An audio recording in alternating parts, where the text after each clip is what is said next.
Chapter 140. Early in the morning, the air was fresh and the flowers were fragrant.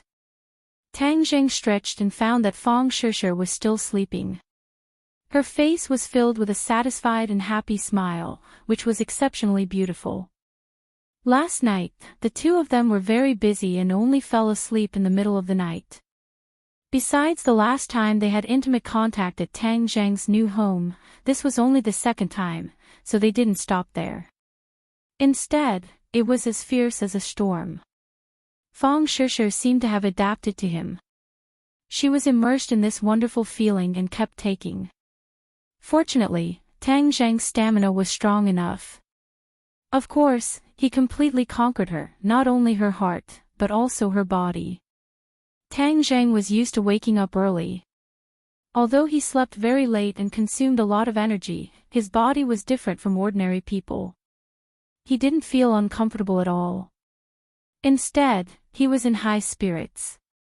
He also absorbed a lot of purine energy last night, so he wasn't in danger of exploding for a while. Fang Shishir's delicate face was flushed red, and her eyelashes suddenly blinked. Tang Zheng saw it and knew that she was already awake and was just pretending to be asleep, so he deliberately stretched his hand under the blanket and grabbed onto the softness that refreshed his heart. Her body trembled slightly. Although the two of them were very intimate, her body was still sensitive. Tang Zheng's gentle touch could make her heart tremble. Seeing that she was still pretending to be asleep, Tang Zheng simply increased the strength of his movements. Ah! Fang Shishir finally couldn't help but cry out softly. She opened her eyes and said coquettishly, "Doing bad things so early in the morning. You're asking for a beating. Last night, it seemed that someone liked my naughtiness very much and wanted me to be even naughtier." Tang Zheng's mouth slightly curved and said with a naughty smile. "Don't say it, don't say it." Fang Shishir hurriedly sat up and covered Tang Zheng's mouth.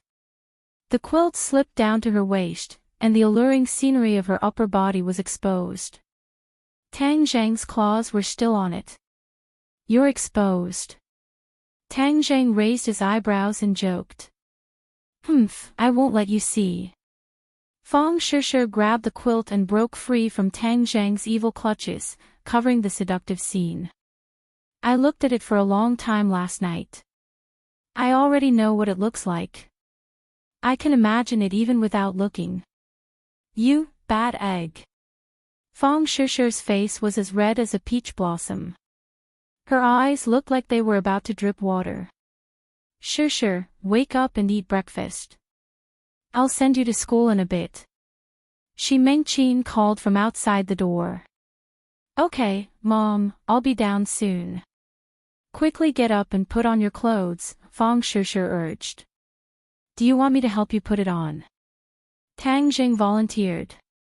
Fang Shishir glared at him and said, "I don't want it. You only know how to be naughty. You only know how to take off people's clothes." The two of them put on their clothes and washed up. When they walked to the door, Fang Shishir stopped and turned her head to look at Tang Zheng. She embarrassedly said, "What if my parents see you?" Tang Zheng shrugged his shoulders, not afraid in the slightest. In any case, they will find out sooner or later.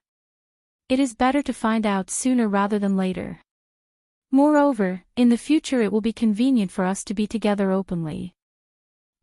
I'll let you off easy." Fang Shishir wrinkled her nose, looking extremely cute.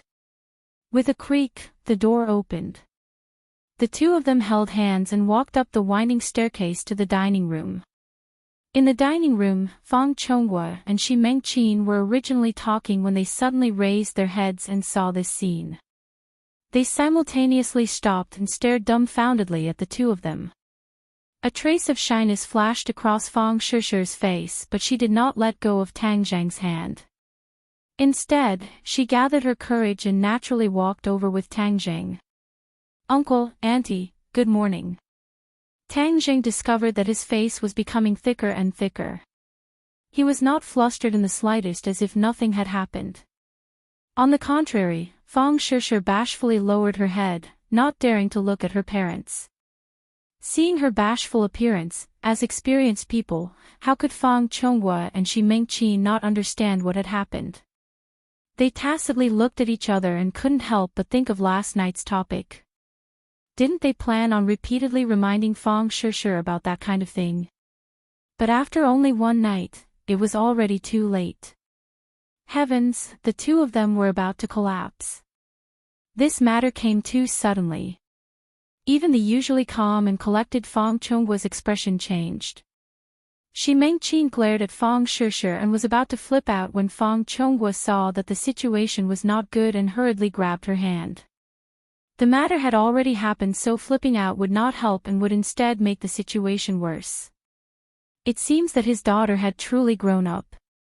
Fang Chonghua inwardly sighed. But last night when they went to sleep, Tang Zheng was clearly not in his home. How could he be standing in front of them now? However, this was not a problem for them as they automatically imagined Tang Zheng and Fang Shishir infiltrating their home. Shi Mengqin also suddenly remembered the strange sound she heard last night. It was definitely made by these two, and she had almost opened the door and bumped into them.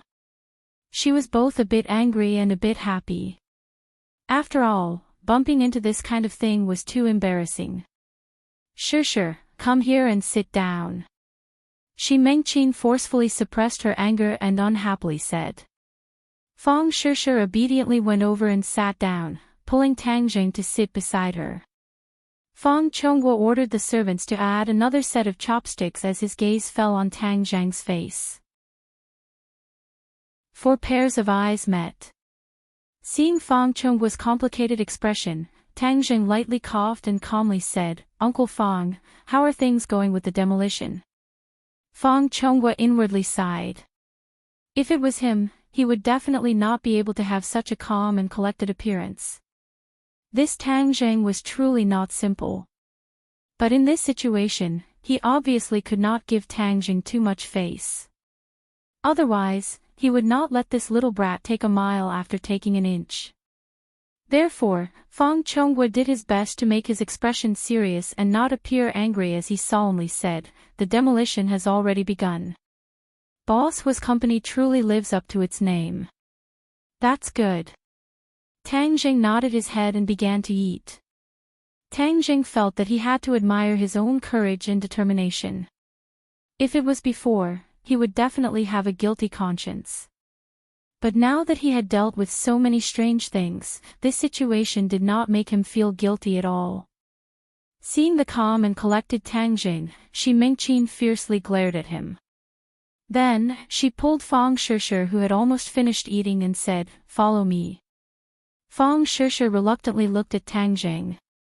Seeing Tang Zheng's encouraging gaze, she slightly nodded her head and followed her mother into a room. Stand properly. Shi Mengqin crossed her arms and began to criticize. Fang Shishir pouted her lips and complained, Mom, what are you doing? I'm still eating breakfast. What are you eating? You still have the mood to eat. Look at what you've done. Shi Mengqin was unable to restrain her anger as she tried her best to control her voice so that it would not spread to the dining room. Fang Shishir took a deep breath. She had already anticipated her mother's anger, so she tried her best to speak in a calm tone. I know what I'm doing. I think you don't even know what you're doing. You're still students, how can you be like this? Shi Mengqin did not dare to use words that were too hurtful to her daughter. So what if we're students? We're already 18 years old and are already adults. If we were in the ancient times, we would already be married and have children. So what? Moreover, the two of us are truly in love. Moreover, didn't you guys not object before? Fang Shishir argued. We did not object, but we did not think that you guys would progress so quickly. Shi Mengqin was filled with regret. If she had known earlier, she would have strictly guarded against them. However, no matter how strictly she guarded against them, she could not have continued to follow them. It was even more impossible for her to not sleep at night and guard the door to prevent Tang Zheng, this flower thief. Moreover, there was no way to guard against this kind of thing. Seeing her daughter's determined appearance, Mengqin was speechless and could only gnash her teeth in hatred. Fang Shishir saw that her mother's anger had subsided a little and hurriedly held on to her hand. She said with a smile, "Mom, I know you treat me well, but I also have my own feelings and my own decisions. I also know how to treat myself well, so you don't need to worry. Tang Jing treats me very well." "Hang, he treats you well now, but that does not guarantee that he will treat you well in the future. In the future, he will definitely treat me well. I understand him." She knew Tang Zhang's true secret, so she had the confidence to say these words. "How long have you guys known each other and you dare to say that you understand him?" 3 years. That's a long time, right? I remember that you and Dad only knew each other for 2 years before getting married. Fang Shishir mischievously said. "Go to the side. I am talking about your problems. How did it involve me and your dad?" Fang Shishir chuckled. "I really envy you and my dad.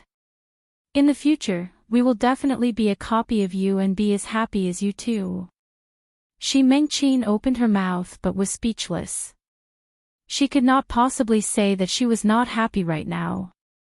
This daughter of hers had truly grown up and was becoming more and more eloquent. She let out a long sigh and said, "Shishir, don't blame Mom for her bad attitude. I have seen too many ungrateful men, so this is all for your good." Fang Shishir hurriedly nodded her head, and, "I know Mom treats me well and I will always remember this in my heart. However, Tang Zhang is not that kind of ungrateful man. Moreover, he is very amazing." As she said this, her eyes lit up as her large eyes were filled with worship and love. Seeing this scene, how could Mengqin not understand her daughter's feelings? She was also a woman and had also walked through this age. "Stop. Right now, I also do not feel that he is that amazing." Fang Shishir stuck out her tongue and said in her heart, "Mom, Tang Zhang is a cultivator and your daughter is also a cultivator. This is all because of him. However, I must first say that this will only happen once. If I see him come out of your room so early in the morning again, I will definitely kick him out." Mengqin slightly compromised but still had a lot of resentment towards Tang Zhang. Fang Shishir hurriedly promised, "Relax, there will not be a next time." In her heart, she secretly said that she would at most have Tang Zhang jump out of the window before dawn. Since he was so strong, this would be a piece of cake. Tang Zhang and Fang Chonghua sat in the dining room. Tang Zhang did not say a word as he quietly ate his breakfast. Fang Chonghua, on the other hand, did not have much of an appetite. He even stopped his habit of eating breakfast while reading the newspaper. He stared straight at Tang Zhang as if he wanted him to say something. However, what kind of person was Tang Zhang? This kind of gaze did not have any killing power towards him. A moment later, he put down his bowl and chopsticks and said, "Uncle, I am full. You can slowly eat." Seeing that he was about to leave, Fang Chonghua could no longer sit still. Chapter 141. Tang Zhang, wait a moment. Fang Chonghua finally opened his mouth. Tang Zhang stopped, sat up straight and asked, "Uncle, is there anything else?" Fang Chonghua wanted to say something but hesitated. "You and Shishir," Tang Zhang seriously said, "Uncle, perhaps this is a bit sudden for you, but I must solemnly declare that Shishir and I truly like each other. If we truly want to be together, there is no difficulty that can stop us." Tang Zhang's attitude was somewhat unyielding. If it was someone else, they would have been kicked out by his father-in-law, but Tang Zhang's words were as it should be. If he were to show weakness, it would not be inconceivable. This was Tang Zhang's current imposing manner. Fang Chonghua waved his hand and said, "I'm not trying to stop you, but you're still students after all, and you're sprinting for the college entrance exam. You can't be distracted by other things and ruin all your hard work over the years. Do you understand what I mean?" "I understand." Shisha's grades are very good and I believe that she will be able to get good grades. I also have confidence that I will be able to get good grades. Tang Zheng's voice was sonorous and powerful, making it impossible for anyone to doubt him. But Fang Chongguo was a board member of the school, so of course he knew about Tang Zheng's poor grades, so he tactfully reminded him, "It is good that you have confidence, but you cannot relax in your studies.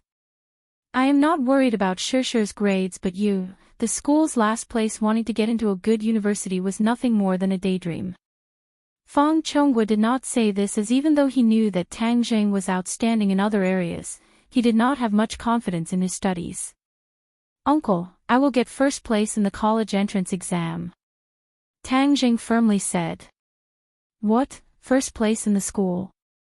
Fang Chongguo felt that he might have misheard. Could it be that he was referring to last place? "Uncle, you did not mishear. I will get first place in the school and enter a good university," Tang Zheng repeated. Fang Chongguo finally knew that he did not mishear, but was this really possible? Shi Mingqin and Fang Shisha walked out and coincidentally heard these words. Shi Mingqin's eyes widened in disbelief. Wasn't he afraid of biting his tongue by saying such big words? Unexpectedly, Fang Shisha walked over and held his hand. They looked at each other and smiled. She also said firmly, "I believe you." Fang Chongguo and Shi Mingqin looked at each other, not understanding where Tang Zheng's confidence came from. Furthermore, Fang Shisha believed in him so much, as if she was possessed. Tang Zheng didn't need to explain too much, so he lightly said, "I also made a bet with the school's Wu Zuihong. If I get first place in the school, then she doesn't deserve to be a teacher and must leave Pengqing International School." "Uncle, you're the school's director, so I hope that when the time comes, you can supervise her carrying out this bet. Is what you said true?" Fang Chongguo had never heard of this bet, but he could see the strong confidence in Tang Zheng's eyes. Moreover, with Tang Zheng's personality, he definitely wouldn't make this bet knowing that he would lose. This meant that from the moment he placed the bet, he already knew that he would win. "Of course it's true. Tang Zheng is much stronger than me. He is just temporarily hiding his strength," Fang Shisha impatiently said. Fang Chongguo and Shi Mingqin felt that their brains were not enough today. Was Tang Zheng deliberately hiding his strength by getting last place? But this was too deep. Was there a need to get last place to hide his strength? Tang Zheng did not want to explain the specific reason to them. He only looked at Fang Chongguo with a burning gaze filled with confidence. "Okay, then when the time comes, I will remind the school to pay attention to this bet." Fang Chongguo simply did not say anything. Shi Mingqin wanted to say something, but seeing her husband's expression, she tactfully closed her mouth. "Dad, Mom, then we will go to school. Uncle, Auntie, goodbye." Fang Shisha carried her backpack and pulled Tang Zheng towards the garage. Luckily, their villa had an indoor garage, so as long as they got in the car, Daoist Tianji would not be able to discover them. The driver was already waiting by the side of the car. He opened the door for the two to get in and rolled up the window so that no one could see the situation inside. The car drove out of the villa and sped towards the school. Tang Zheng and Fang Shisha sat in the back. Fang Shisha leaned on his shoulder and said in a low voice, "Do you think that bad guy left?" "I don't know." Tang Zheng shook his head and unconsciously looked out of the car. Coincidentally, he saw a large group of police chasing after a beggar-like old man in ragged clothes. This person was of course Elder Tianji. Elder Tianji had been unhindered for his entire life and had never thought that he would be chased like a stray dog. His speed was much faster than the police, but he did not have as many people as the police and was not as familiar with the terrain. In addition, the police did not know that he was an expert, so they were not afraid of him at all. This resulted in this situation of a mad chase. Moreover, there were quite a few police cars chasing after him. The sound of the police sirens made one's heart flustered. Tang Zheng's head trembled as he could not help but sit up straight and be on guard. Fong Shishir noticed his strange behavior and hurriedly followed his gaze. She also saw the police chasing after Daoist Jinji. Her heart moved as she asked, "He is that bad guy?" Last night, Tang Zheng had told her everything, so she knew how powerful Daoist Jinji was. Tang Zheng nodded, "That's him. He really did not leave. If I had left your house last night, then I would have definitely been discovered by him. So it seems that my decision to leave you behind last night was correct," Fong Shishir said with satisfaction. Tang Zheng tapped her nose and praised, "You are my lucky star, so your decision was definitely correct." Even though his expression was relaxed, his hand could not help but grab onto the battle spirit sword in Fong Shishir's bag. Fortunately, this scene flashed by and Daoist Jinji did not discover that the person he was looking for was in a car not too far away. He did not dare to use the earth-shrinking technique in front of so many people as it was too eye-catching. If he were to be noticed by the country's people, then he would not have a good ending. Even though he was a first-grade foundation establishment cultivator and his strength was not bad, the martial artists in this world were not weak either. Moreover, there were too many experts and he was far from being a match for them. So he could only madly run and hope that he could quickly get rid of this group of damned police. Not long after, the police and police cars disappeared from Tang Zheng's sight. The two people safely arrived at the school and Tang Zheng's heart finally relaxed as he focused on class. However, there was someone who was unable to concentrate and Hoodlum was restlessly pacing around the large office. Hoodlum had a tall stature and his muscles were bulging. The veins on his arms were bulging like green pythons coiling around his muscles. His eyes revealed an ominous glint as his heart was in turmoil. The people he had sent to assassinate Tang Zheng last night could not be contacted. It was just to get rid of a high school student. Furthermore, in order to emphasize the importance of Song Donghua's mission, he had sent out 6 people. Moreover, they were led by his head, Scarface. For a single student, this was simply too much. But why was there no news? Even when he called, no one answered. Hoodlum had sent out his little brothers early in the morning to look for these 6 people as he guessed that they had drunk some wine and ran off somewhere to enjoy themselves. "Hang, when I find them I will definitely fiercely teach them a lesson. They are simply too outrageous." "Brother Fei, we found Scarface and the others." One of his little brothers walked in with a strange expression as he respectfully reported. "Why do you have such a dead face so early in the morning? Did you die or something?" Hoodlum unhappily reprimanded, "Speak, what exactly happened to Scarface and the others?" The little brother hurriedly lowered his head and fearfully said, "Brother Fei, this matter is very strange. You should personally make a trip." "Strange? This daddy has seen many strange things. How strange can it be? Hurry up and tell me, what exactly happened?" Hoodlum impatiently reprimanded. Seeing that his boss was about to flip out, the little brother took a deep breath and finally gathered his courage as he stammered, "Scarface's little brothers are all dead." "Dead?" Hoodlum was shocked as he could not believe it. A few people had actually died trying to deal with a high school student. This was simply too strange. What exactly happened? Hoodlum sternly asked. The little brother fearfully shook his head, "Boss, I am also not clear. You should go and take a look." "Okay, let's go.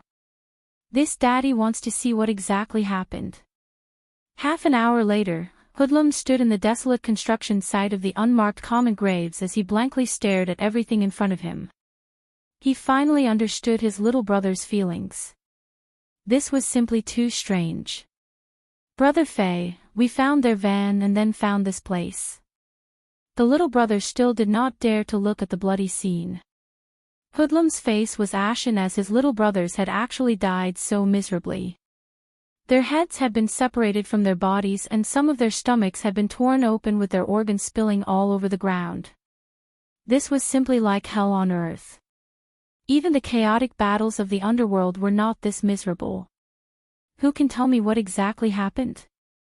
The other little brothers did not dare to look at his eyes as they hurriedly lowered their heads. No one dared to speak. Where is Scarface?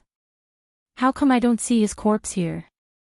Scarface is still alive, the little brother said.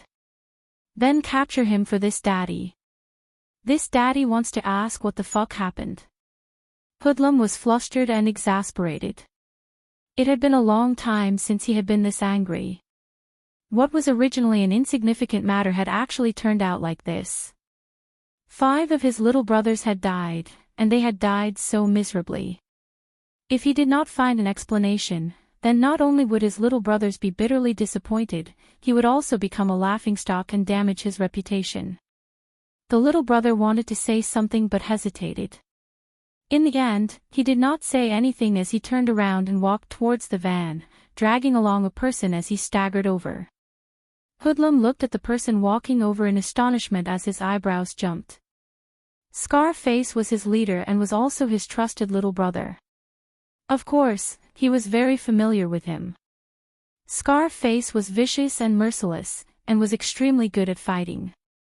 However, although this person in front of him had the appearance of Scarface, he did not have any spirit. His face was lifeless like a fool and was completely different from the Scarface that he knew. Hoodlum became even more suspicious. Just what had happened to make his ruthless leader become like this? He had to find out. He grabbed Scarface's collar and angrily roared, "Scarface, just what happened?"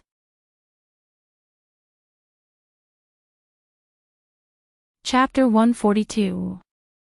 Scarface looked at Hoodlum blankly, his eyes lifeless. Hoodlum was enraged and slapped Scarface. F***K, are you stupid? Answer me. Ah. Ghost, ghost. Scarface suddenly shouted, as if he had gone mad, brandishing his claws and brandishing them. Pooh.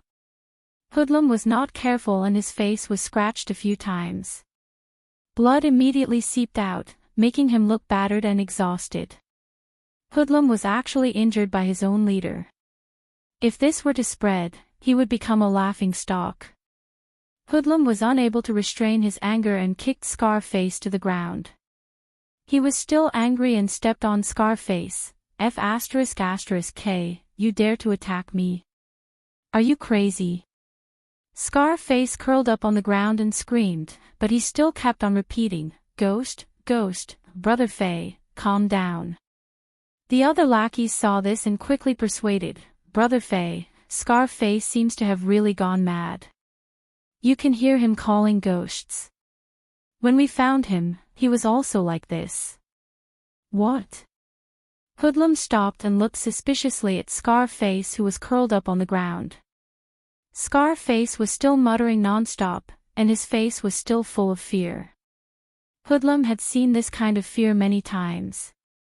Before he killed someone, the person he killed would also feel this kind of bone-chilling fear, which is commonly known as being scared out of their wits. Scarface, who killed without blinking an eye, was actually scared out of his wits. Hoodlum could not believe it.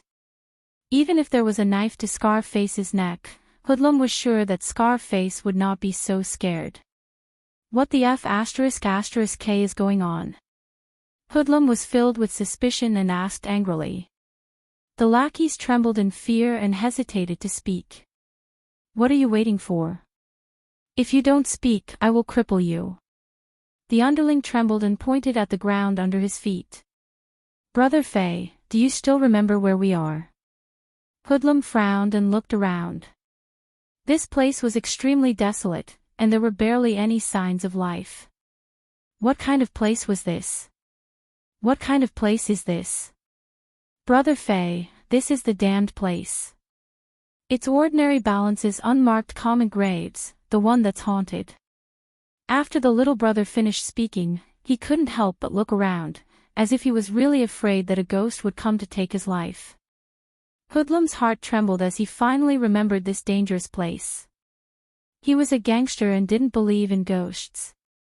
However, the incident with the developer a few years ago had caused a lot of commotion and left him with a lingering fear. Brother Faye, I'm guessing that Scarface and the others encountered something dirty. That's why they died so miserably. That's why he became an idiot. Otherwise, why would he keep muttering about ghosts? The little brother speculated. Hoodlum shivered and looked at the messy corpses on the ground. Indeed, this was not something an ordinary person could do. Otherwise, that person would be too abnormal. But he couldn't show his fear in front of his little brother, so he pretended to be angry and said, "Damn it, how can there be so many ghosts in this world? If there's a ghost, why didn't the people I killed come back for my life? F***ck, a bunch of idiots. Why are you so afraid of ghosts? Where are the ghosts? Come out. Let me take a look." He angrily roared at the desolate construction site. Everything was silent and there was no response. However, this scared the little brothers so much that they began to tremble and almost ran away. Hoodlum's performance was undoubtedly very domineering. In the hearts of the little brothers, his image was once again raised by another level. Following a big brother who wasn't even afraid of ghosts, of course they would have more prospects. This is definitely the work of some bastard who wants to go against me. They purposely made it look like a ghost to confuse the public. Don't think that I, Hoodlum, won't be able to find out. In ordinary balances territory, I, Hoodlum, have the final say. Those who go against me can only die. Hoodlum was seething with anger. Drag Scarface back and find a doctor to see if he can be cured. I, Hoodlum, want to know what exactly happened. Yes. A few of the younger brothers hurriedly dragged Scarface away, afraid of provoking their boss's anger again. However, the few bloodstains on his face, no matter how they looked at it, seemed like a silent taunt. Gather the little brothers. I, Hoodlum, want to stretch my muscles. It's been too long since I've fought. Others might think that I, Hoodlum, am easy to bully. Boss, who are we going to fight? Lin who? Several little brothers' eyes lit up as they agreed, recently, Lin who has been jumping around happily. He even swallowed up Boss Fan's territory. Why don't we go and eat up his territory? Let's see if he can still be so arrogant. Hoodlum disdainfully snorted. In ordinary balances territory, Master Huang has the final say. They have been fighting to the death and Master Huang has seen it all. Since they dare to bite back at Master Huang, then their time of death has come. These words were indeed the truth. The current situation where several parties coexisted was something that Huang Si had tacitly agreed to. He did not keep all of the territory in his hands because he was worried that others would say that he was monopolizing it. Thus, he occupied the most profitable territory and left the rest for others to fight over. Not only did he not lose much profit, he even gained a good reputation. It was really like being a bitch and still wanting to build a monument. The little brothers became excited. With territory to fight over, they would have even more profits in the future. Thus, they temporarily forgot about the ghost matter and contacted their little brothers to take action. Ding-ling-ling. Suddenly, Hoodlum's phone rang. "Hello, who is this?" Hoodlum angrily asked. "Hoodlum, did you eat gunpowder? Why are you so angry?" "Ah, Secretary Song, it's you." Hoodlum's voice softened as he waved his hands, sending his little brothers away. Hoodlum had invested quite a bit in Song Donghua and knew of his strength. No matter how imposing and fierce he was in front of his little brothers, in front of Song Donghua, he was incomparably obedient and listened to his orders. This society was not like the past where one could rely on fighting and killing to get to the top. This society had a dark side and the country would tacitly allow it to exist. However, if the country really wanted to make a move, they would be like a mantis trying to stop a chariot. Hoodlum understood this principle, so he had always tried to rope in officials. In the end, he had spent a lot of effort to hug the thighs of Secretary Song Donghua. Although he had spent quite a bit of money, the results were very good. For example, last time, his little brothers had been caught and sent to the police station. In the end, Secretary Song only needed to make a phone call to solve the problem and his little brothers were released. Thus, Hoodlum carefully maintained this relationship. As long as it was something Song Donghua asked him to do, he would definitely do his best to do it. For example, this time's matter. Although this time he had clearly messed up, he could still fix it. Wasn't it just dealing with a high school student? It was a piece of cake. How are things? Song Donghua went straight to the point. Hoodlum did not dare to say that he messed up and hurriedly said, "It will be done in 2 days. Secretary Song, you can rest assured that I will handle it." Song Donghua unhappily said, "Didn't you say that you were going to make a move last night?" It seems that Song Donghua was a person who would definitely take revenge for the smallest grievance. Hoodlum evasively said, "Secretary Song, there was a small matter last night so it was delayed. Don't worry, I will definitely handle this matter beautifully. I guarantee that you will be satisfied. Don't make me wait too long, otherwise I will lose my patience. If that happens, you will not be able to handle your matters in the future." Secretary Song threatened. "Yes, Secretary Song, don't worry. I will definitely get it done as soon as possible." After hanging up the phone, Hoodlum went silent. "Today, after dealing with Lin Hu, I will personally make a trip to meet this high school student." Hey, to personally deal with a high school student, it really is too much of a fuss. At noon, Xingshi Bar had not yet opened but a group of people had already arrived. It was clear that they were not customers but had ill intentions. When Lin Hu's little brothers saw this, they quickly ran upstairs to report. Pang!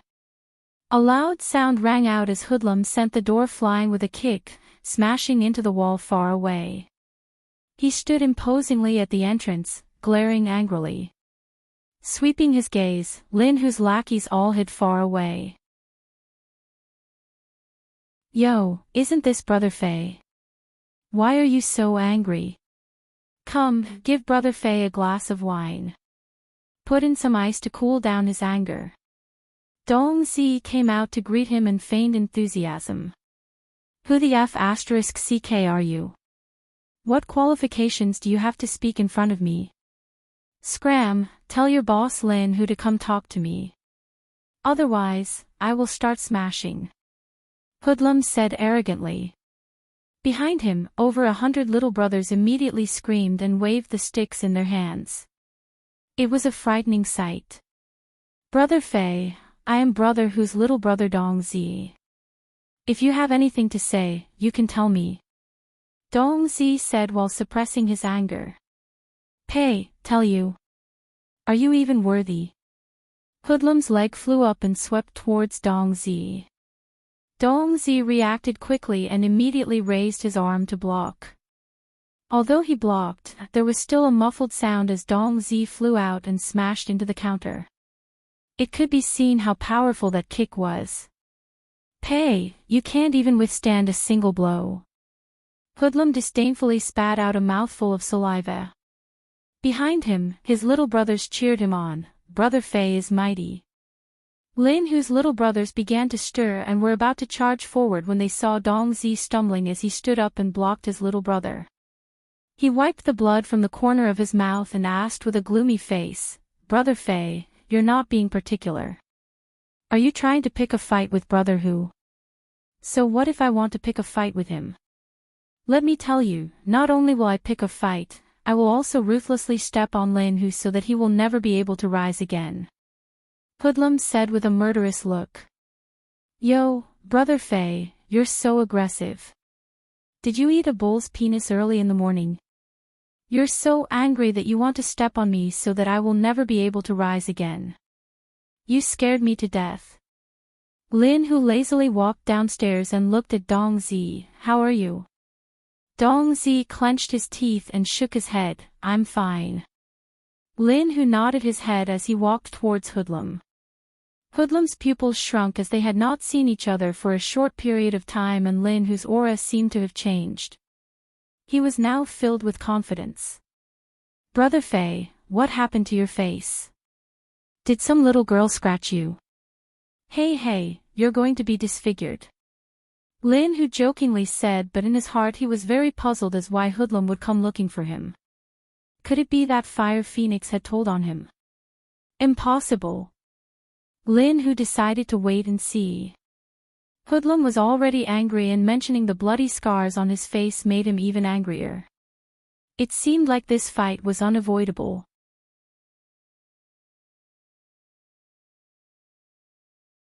Chapter 143.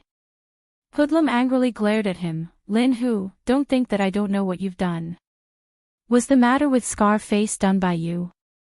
Actually, Hoodlum wasn't sure who was the one behind Scarface's matter, but he had a good reason, so he didn't mind pinning this matter on Lin Hu's head. Fairy Search download free novels. During this period of time, Lin Hu had been jumping around very happily. Hoodlum felt threatened, so he wanted to beat him down. "Brother Fei, you can eat whatever you want, but you can't say whatever you want. I heard that Scarface was injured by a malicious spirit in the unmarked common graves, so I was just about to go and ask him about it," Lin Hu flatly denied. The unmarked common graves were after all in the north of the city, so Lin Hu had just received the news and was very shocked. Hoodlum stared at him but didn't want to judge whether his words were true or false. In any case, this battle had to be fought. Don't cry crocodile tears. Let me tell you, it's too late to pretend to be a grandson. What malicious spirit demanding your life? That's just to trick a 3-year-old child. Since you won't admit it, I'll beat you until you admit it. Lin Hu's eyebrows jumped. "Brother Fei, then you're purposely looking for an excuse to deal with me. So what if I'm going to deal with you?" Hoodlum disdainfully said, and then took a step forward. Their eyes met, and Hoodlum didn't see any fear in Lin Hu's eyes. This made him even more determined to get rid of Lin Hu. A person who wasn't afraid of him would one day threaten his existence, so he waved his hand. Attack. More than 100 underlings swarmed into the bar, waving their clubs and smashing the bar. "Fine, if you want to fight, then I'll fight. Let's see who will win in the end." Lin Hu clenched his teeth and said with an ashen face. The battle was already unavoidable. If he were to shrink back, then he wouldn't have the face to mingle in the underworld. But he was a little regretful that he wasn't fully prepared for this battle. But, even if it was difficult, he still had to fight. "Good, then I want to see how a 2nd-grade refining body like you can fight against a 5th-grade refining body like me," Hoodlum jokingly said as he swept his leg towards Lin Hu's lower body. Lin Hu leaped backwards and dodged the attack. He roared, "Brothers, beat them up for me. Beat them up ruthlessly.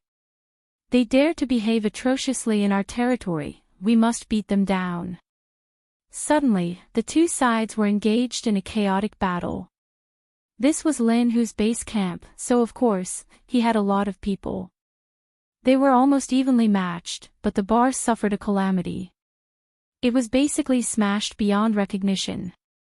Lin Hu's eyes were spitting fire as he leapt towards Hoodlum.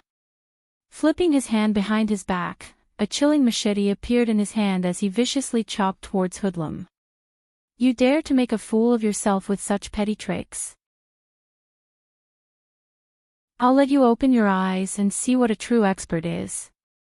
Hoodlum's face was full of disdain as he met the attack with his bare hands. He kicked out towards Lin Hu's chest.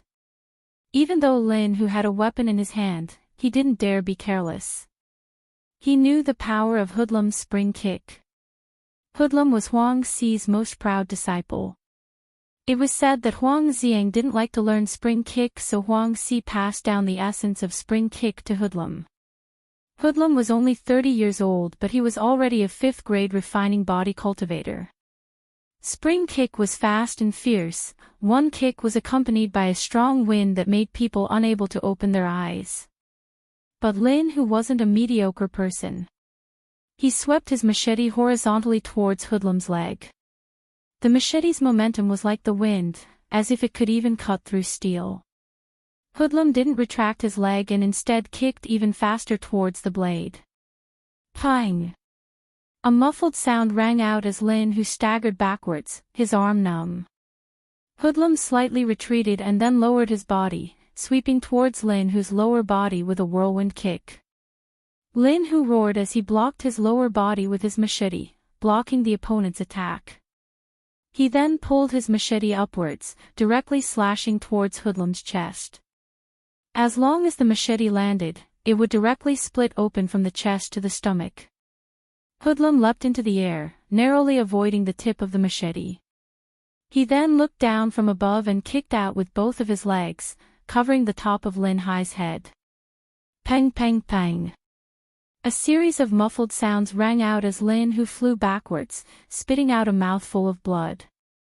Hoodlum steadily landed on the ground as he flicked his sleeves and disdainfully said, "You're only a second-grade refining body cultivator. Before, I was too lazy to fight with you. Now that I want to get rid of you, it's as easy as flipping my hand." With a movement of his feet, he arrived in front of Lin Hu. Lin Hu was lying on the ground, seemingly heavily injured. When the other lackeys saw this, they all angrily shouted, "Don't hurt my boss." Dong Zi directly pounced towards Hoodlum. Hoodlum glanced at him from the corner of his eyes and kicked out. Dong Zi was like a kite with a broken string as he flew into the crowd. Pang! A gunshot rang out as a bullet flew towards Hoodlum. Hoodlum hurriedly pulled over a lackey beside him. Pooh! Blood splattered everywhere as the lackey was shot while he himself was unharmed. He angrily looked at Lin Hu as he stood up with a gun in his hand, aiming it straight at Hoodlum. Using a gun. F***ck, you think you can beat me with a gun? Dream on. Hoodlum angrily roared as he threw the lackey in his hand towards Lin Hu. He then hid behind the lackey and quickly approached Lin Hu. His vision turned black as a figure flew over, completely blocking Lin Hu's line of sight, making it impossible for him to aim at Hoodlum. He couldn't help but turn pale with fright as he hurriedly retreated. However, behind him was a wall and there was no way to retreat. Lin Hu originally didn't intend to use his gun, but in this situation, if he didn't use his gun, he would have no way to survive. This gun was given to him by Tang Jing from Boss Fan. He didn't expect that it would come in handy here. At this moment, how he wished that Tang Jing was here so that Hoodlum wouldn't be able to do anything. Suddenly, he was even more determined to follow Tang Jing. If I don't die today, even if young Master Tang uses a stick to chase me away, I won't leave. I will definitely let him sit on the top of the ordinary balance underworld. He didn't have time to pull the trigger because Hoodlum had already arrived in front of him under the cover of his lackey. Hoodlum's leg swept towards his arm. Kacha! The bone in his arm broke and the gun fell to the ground. Hoodlum's leg swept towards his neck. This attack was powerful and heavy. If he was swept by it, his neck would definitely be broken. He hurriedly raised his only hand to block. Bang! He was sent flying into the crowd. One of Hoodlum's lackeys saw this and chopped at him with a knife. Clang! The other knife blocked the attack. Dao Zai held the knife with both hands and stood in front of him to protect him. Dao Zai was previously Boss Fan's head horse. Now, he was under Lin Hu's command. Last time at the restaurant, Tang Jing let him go. Now, he loyally followed Lin Hu. Dao Zai was good at using two knives and his battle strength wasn't bad. In a few moves, he cut down the surrounding enemies. While pulling Lin Hu towards the door, he shouted, "Brother Hu, quickly run. I will block them." Lin Hu's eyes turned red. Dao Zai was so loyal. How could he leave? With difficulty, he raised his knife and said, "I will fight alongside you all. Brother Hu, where there is life there is hope." Dao Dao Zai, have just followed you. You can't let me lose my boss. Go find young Master Tang and let him take revenge for us. Lin Hu's heart trembled as he clenched his teeth. Although he didn't want to run, in this situation, if he didn't run then he would die. The other lackeys could live but he as the boss definitely wouldn't. Moreover, Dao Zai was right. If he died then Hoodlum's momentum would be even stronger and it would be even more difficult to deal with Wang Xi. Young Master Tang wholeheartedly wanted to deal with Wang Xi. If he died like this, wouldn't he be a sinner? Brother, I will definitely come back to save you all. Lin Hu clenched his teeth as hot tears fell from the corners of his eyes. Men shouldn't be easily moved. Facing these comrades who risked their lives to protect him, he really wanted to cry. But now wasn't the time to cry. Under the cover of Dao Zai, he used all his strength to rush towards the door. Fuck, you want to run? No way. Hoodlum saw through the other's intentions and quickly chased after him. Dong Zi had unknowingly rushed over and hugged Hoodlum's legs as he loudly shouted, "Brother Hu, quickly run and take revenge for us." Let go. Hoodlum angrily roared. Run, Brother Hu. Dong Zi vowed not to let go and instead hugged even tighter. If you want to die, then I'll fulfill your wish. Hoodlum leapt up, bringing Dong Zi along with him before fiercely crashing onto the ground. One of his hands involuntarily loosened and Hoodlum's leg was freed as he quickly kicked towards Dong Zi. Dong Zi desperately hugged onto his other leg, spitting out blood but still didn't loosen his grip. Help! It was unknown who roared but Lin Hu's subordinates all rushed towards Hoodlum, wanting to block him and give their boss a chance to escape. Lin Hu looked at all of this with red eyes. Brothers, your kindness, Lin Hu will remember it in my heart. I will definitely come back and lead you all to stand at the peak of the ordinary balance. I will let you all live in glory forever and let you all receive the rewards for what you have done today. Lin Hu turned around and ran out of the door with tears in his eyes, disappearing from everyone's line of sight. Beat him up for me and ruthlessly teach this group of bastards a lesson. Hoodlum flew into a rage as he helplessly watched Lin Hu escape. Although his martial arts were the highest here, he was still powerless in the vast ocean of people's war.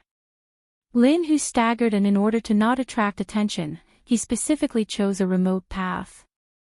Looking at the scorching sun above his head, his heart was ice cold as if he had fallen into an ice cave. This battle left a deep impression on him as the eyes of his brothers hovered in his mind.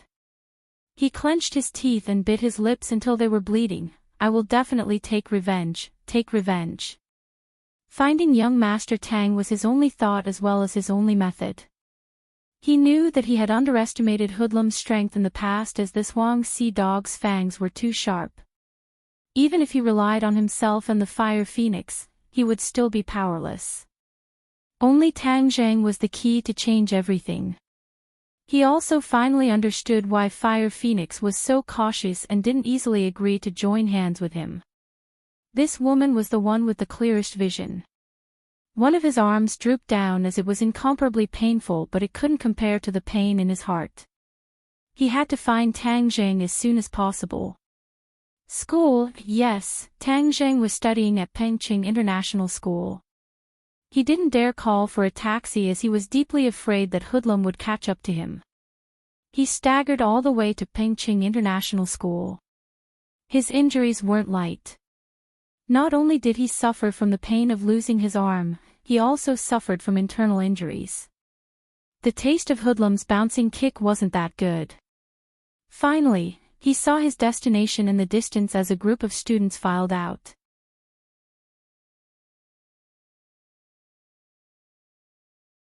Chapter 144. Lin Hu's eyes widened as he searched through the crowd of students. Suddenly, a familiar figure jumped into his eyes. Net, young Master Tang. He controlled the cry that he was about to blurt out. Looking at his battered and exhausted self covered in blood, he lowered his head in shame and did not go over. He understood that Tang Jing did not want too many people to know about him, so he did not dare to go over in public.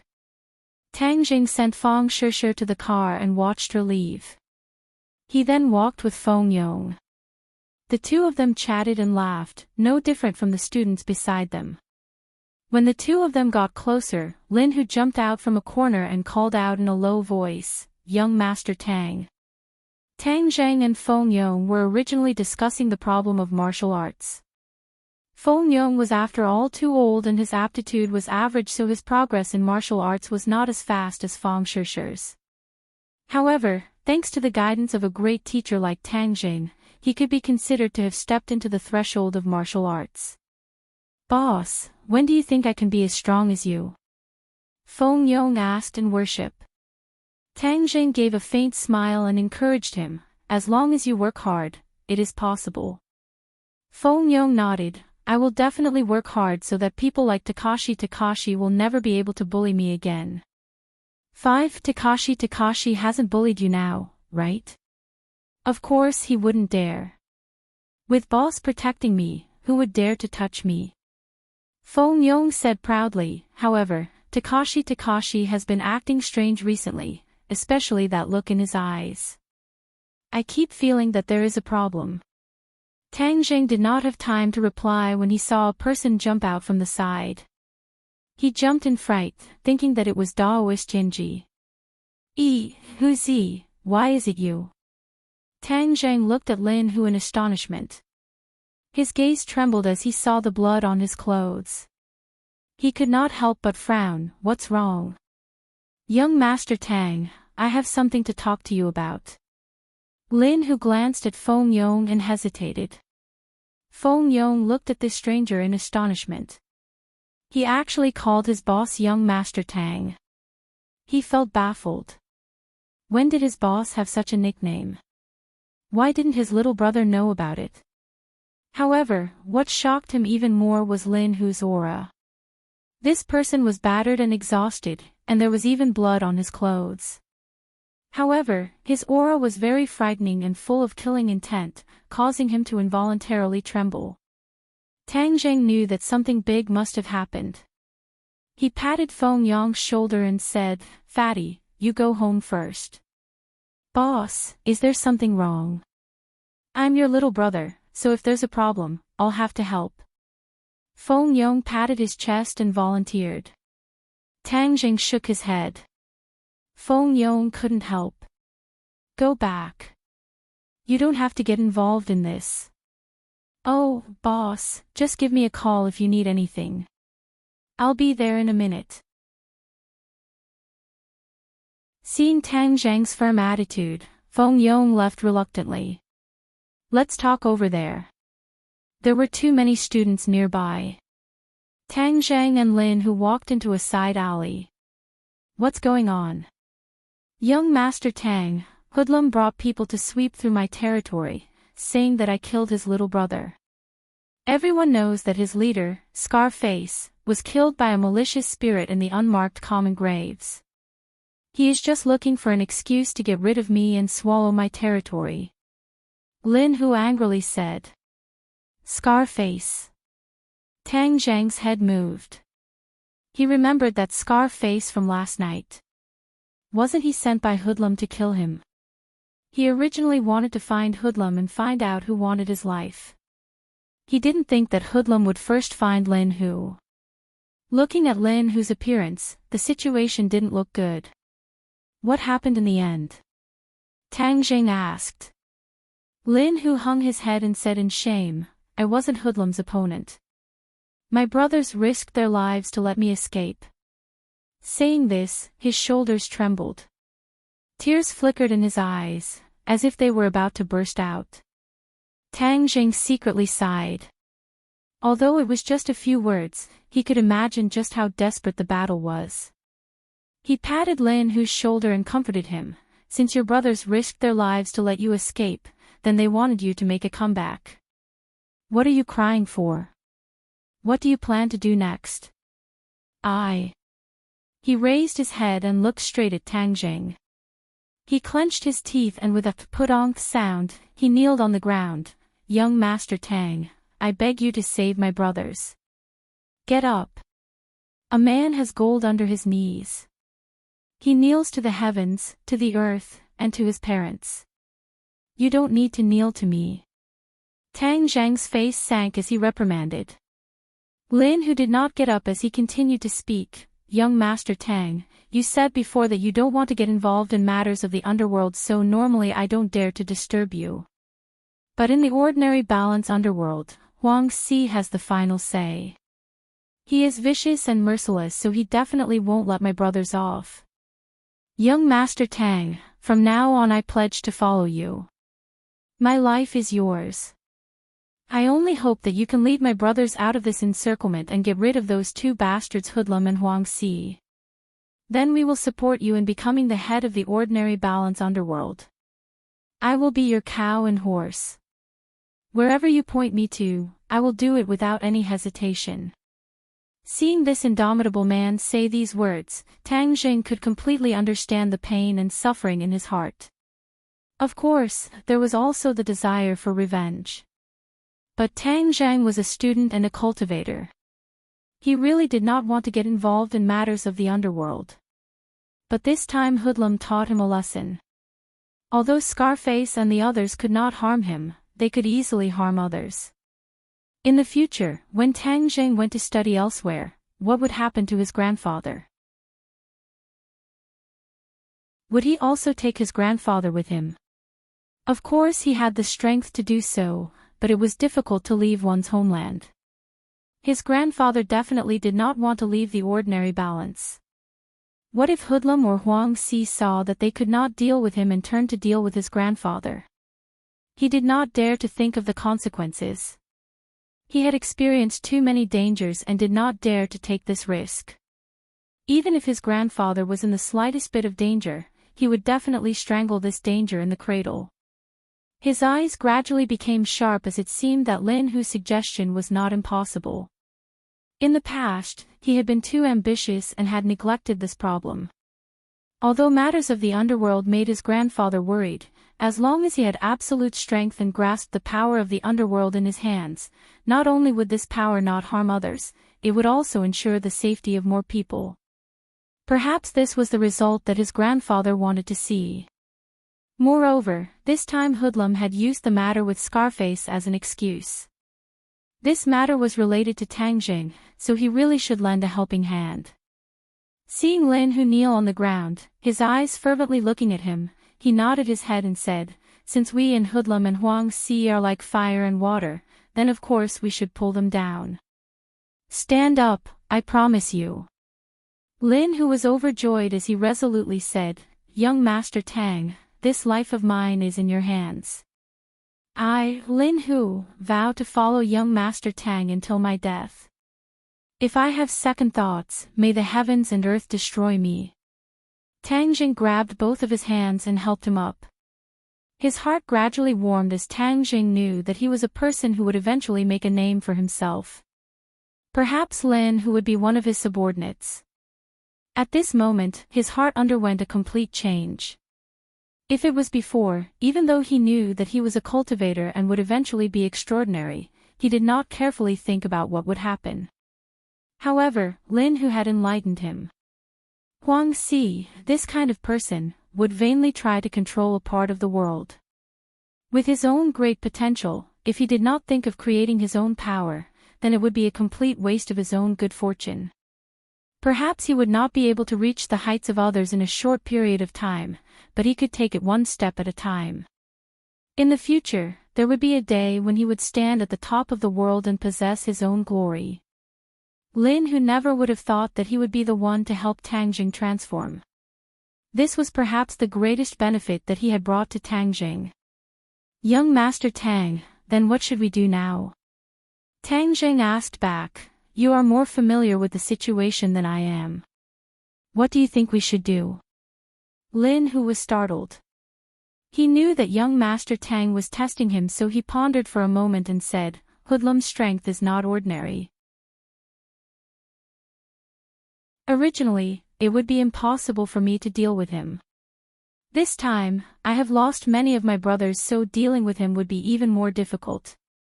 Therefore, I suggest that we work together with Fire Phoenix to deal with him. Seeing that Tang Jing did not object, he continued to say, Fire Phoenix has long hated Huang Si to the bone. However, she did not have the strength to resist, so she had to compromise. This time, if she knew that young Master Tang wanted to join, then she would definitely have agreed. Even though I did not say it clearly before, she is very intelligent. She had long guessed that young Master Tang was not simple, so she purposely tried to rope you in. Tang Jing nodded his head. Lin, who was much calmer than he had imagined. He did not say that he would immediately kill his way back. If he did, then he would only be a martial artist. This was how a brave and wise general should act. Even though Tang Jing did not understand much about the underworld, he still understood that when the weak faced the strong, they had to unite all the forces they could to resist. Moreover, Fire Phoenix had left a deep impression on him. This woman was very careful in every aspect. She tried to win over all the people who were worth winning over. Wasn't her intentions clear as day? She was very clear that there would come a day when her current glory would no longer exist and she would even be killed. This was why she had asked for a promise from Tang Jing. This was a promise to save her life. It seems like she has been eyeing Huang Si covetously for a long time. When the time is right, she will definitely give him a fatal blow. Let's go, we will go meet Fire Phoenix. Tang Jing was very confident as he loudly said, but first go change out of your clothes, they are too eye-catching. Yes. Lin, who excitedly nodded his head. That's right, your arm is broken. First go see a doctor. Tang Jing said. No problem, I can endure it. Endure my ass. You will follow me in the future, so how can I let you become a cripple? Let's go, don't be so long-winded. Tang Jing loudly reprimanded. Lin, who did not feel uncomfortable. Instead, his heart was filled with warmth. The gloominess from his previous defeat was completely swept away. Lin, who bought a new set of clothes and went to the clinic to treat his injuries. Afterwards, the two of them went straight to Fire Phoenix's construction company. This was the second time Tang Jing came here and he had a different feeling. The last time he did not want to have too much contact with Fire Phoenix, but this time he had no choice but to form an alliance with her. The changes in the world were truly unexpected.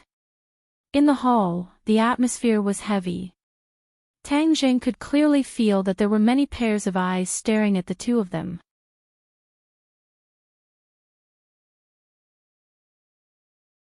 Chapter 145. The sound of high heels hitting the ground gradually came closer as Fire Phoenix leisurely walked over and said with a smile that was not a smile, Brother Fei put a bounty on your head, yet you still dare to come to my place. Are you not afraid that I will capture you and bring you to him to claim credit? Lin, whose eyebrows jumped as he self-deprecatingly said, I never thought that there would be a day when I would have a bounty on my head. Amazed face, amazed face, not only did he put a bounty on your head, he also spread the news that if you do not go to him and ask for forgiveness, then Dong Zi and Dao Zi will not be able to live. What? Lin, whose face sank, he captured my people to threaten me. Fire Phoenix lightly smiled, he knows that you are a righteous person and knows that this is your weak point. He is certain that you will definitely go find him. Am I right? Of course I will go find him. He swept my territory and hurt my brothers. I must take revenge for this. Lin, who gnashed his teeth. Fire Phoenix's beautiful eyes turned as she looked at Tang Jing and said, Young Master Tang, what wind blew you here? Is Boss Fire not welcoming? Tang Jing calmly asked. Fire Phoenix loudly laughed. Welcome, of course you are welcome. Tang Jing looked left and right. Although there was not a single person around, he knew that there were many people secretly watching them. As long as Fire Phoenix gave the order, they would definitely attack. Fire Phoenix was truly cautious. Since Boss Fire welcomes us like this, Then isn't the welcoming party a bit too grand? Tang Jing pointed out as he asked. Fire Phoenix was slightly surprised as her people were all hidden and yet they were still discovered by Tang Jing. She could not help but reevaluate Tang Jing. Although she had repeatedly raised her expectations of Tang Jing, it was clear that she still underestimated his strength. Young Master Tang is truly powerful. My insignificant skills have been disgraced. She waved her hand and a wave of rustling sounds rang out as her subordinates retreated. Tang Jing nodded. Boss Fire is truly forthright. Then let us go in and talk. Young Master Tang, Brother Hu, this way please. In the same office, the three of them sat down. This time, there was no secretary. Fire Phoenix personally poured tea for the two of them.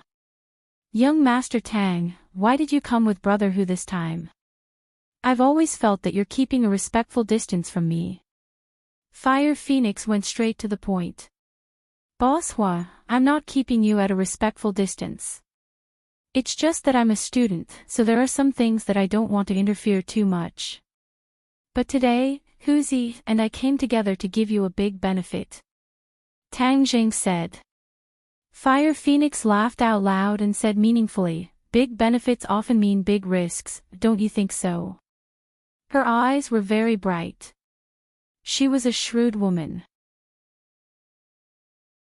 Tang Zhang was non-committal and said, you can only win if you dare to fight. Isn't wealth and honor built with real swords and real guns? Especially on the streets. Fire Phoenix shook her head and sighed, I'm already old, I'm not as daring as the little girl. Fire Phoenix, don't be modest. You and I have known each other for more than 10 years. We know each other very well. How could I not know your strength? Lin Hu interrupted. Fire Phoenix asked with interest, Brother Hu, then what is this wealth and honor you're talking about? Since I don't have anything to do, I can listen. Since there was something to talk about, it was a good sign. It seemed like Tang Jing and Lin Hu's judgment was correct. This woman was tempted. Drag Huang Si off his high horse. His territory, Lin Hu gets 60% and you get 40%. Tang Zhang said decisively. Fire Phoenix's pupils shrunk and immediately laughed. Young Master Tang, are you joking?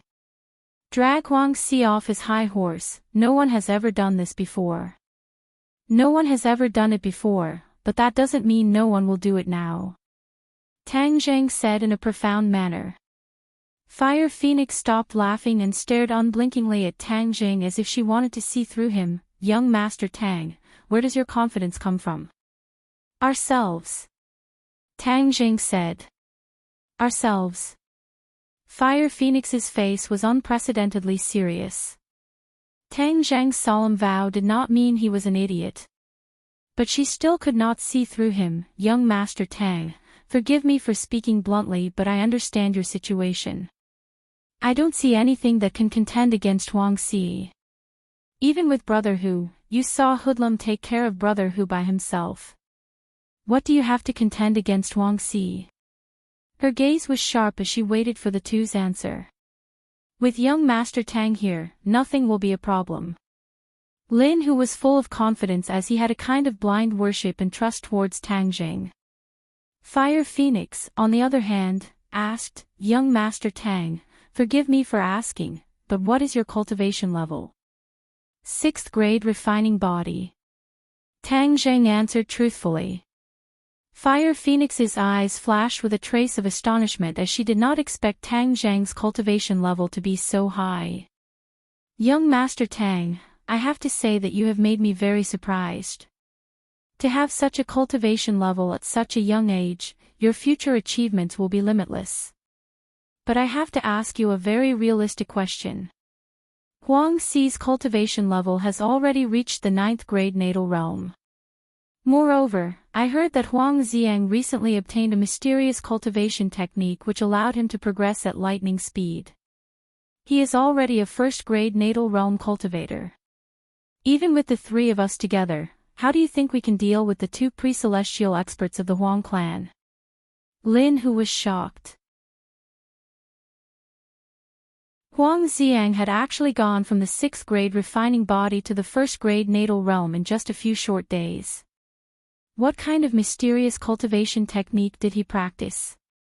He subconsciously looked towards Tang Zheng only to see that Tang Zheng's expression was a bit strange as he remained silent. No one spoke as they all quietly waited for Tang Zheng's answer.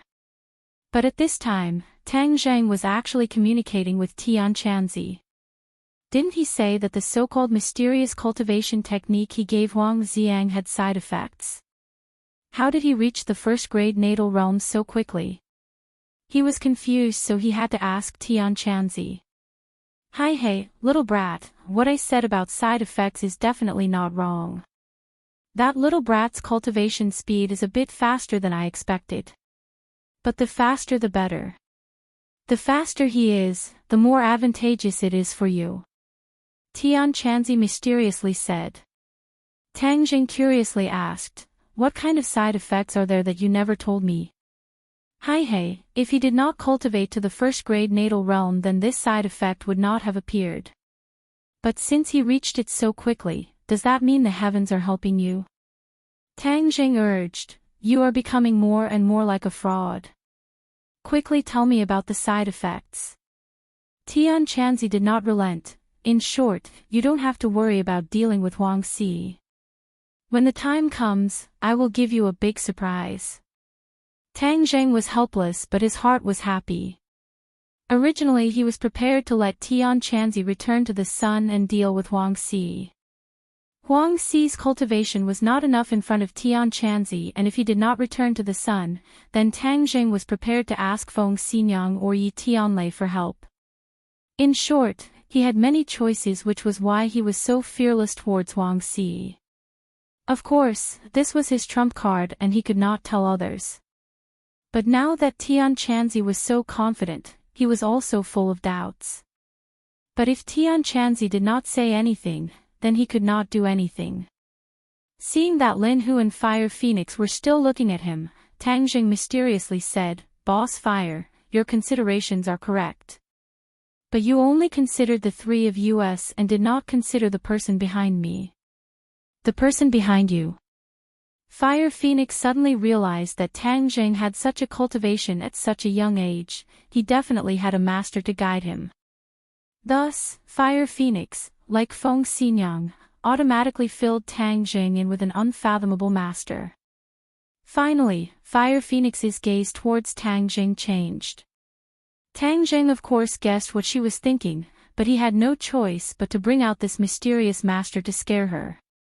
In short, Boss Fire, you do not need to worry about Huang Xi. Right now we need to focus on how to cut off his hand, hoodlum. Fire Phoenix suddenly smiled. She had waited for this day for too many years, to the point where she had almost given up all hope. She never thought that the day she had been waiting for would finally come. She could finally openly go against Huang Xi, and the day she could avenge her husband was just around the corner. She excitedly said, Young Master Tang, if this succeeds, I, Fire Phoenix, will be at your service. Tang Jing finally smiled as if relieved of a heavy burden. Boss Fire, then I wish for our cooperation to succeed. Fire Phoenix nodded her head heavily. She now felt that Tang Zheng's proposal to split the profits was too good for her. This was because the key to victory was in Tang Zheng's hands. Originally it was not too much for him to ask for more profits. Lin Hu also let out a sigh of relief. His joy was evident in his words as young Master Tang had a way to actually convince her. Young Master Tang, then we will first discuss how to deal with Hoodlum. Fire Phoenix collected her thoughts and solemnly said. Since Hoodlum has captured Hu Zi's people, then we must definitely save them. But we must have a strategy. Oh, what strategy? I'm all ears. Fire Phoenix said. Tang Jing pointed at Lin Hu, indicating for him to speak. Lin Hu did not hold back as he sat up straight and solemnly said, We will split our forces into 2 groups. I will bring people to save them. Hoodlum will definitely be on guard against me. His main camp will definitely have many people guarding it. This is a direct battle and we can effectively contain his people. At this time, Fire Phoenix, you will bring your people to sweep his territory. As long as we can deal with Hoodlum, then these territories will naturally fall into our hands. Fire Phoenix nodded her head. This method is not bad, but Hoodlum's main camp is too dangerous. It will definitely be the place with the most people. Brother Who, your little brothers have been scattered and after gathering together, there will not be many people left. So you can take some people from my side to support you. Tang Jing shook his head, no need. This time we will not even bring Hu Zi's little brothers. It will only be the two of us. The two of you. Fire Phoenix was shocked, this is too dangerous. You must know that Hoodlum is a 5th grade body refining cultivator. Although young Master Huang is 1 grade higher than him, he still has a lot of people. When the time comes to fight, you will definitely suffer. However, Tang Jing still insisted on his opinion. I just want to do what others think is impossible. Not only do we have to win this battle, we also have to make our name known so that those who secretly covet us will not dare to act rashly. This kind of drastic change in the underworld would inevitably lead to some people trying to fish in troubled waters. Tang Jing wanted to destroy these people's ambitions. Fire Phoenix still found it hard to imagine how the two of them could win. But since Tang Jing was so confident, she did not try to persuade him. Young Master Tang, relax. Tonight, don't even think about leaving a single one of Hoodlum's territories.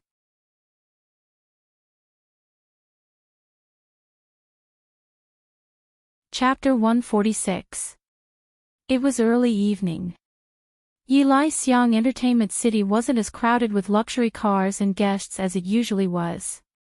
The free novel portal was deserted tonight because the entertainment city was closed.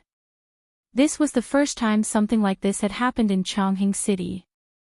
It must be known that Yilai Entertainment City was Brother Fei's home turf and even the police did not dare to investigate. Even when there were various crackdowns, it still stood tall and was without a doubt the leader of Chongqing City's nightclubs. But today, the entertainment city was closed. This meant that there was a storm brewing in the night.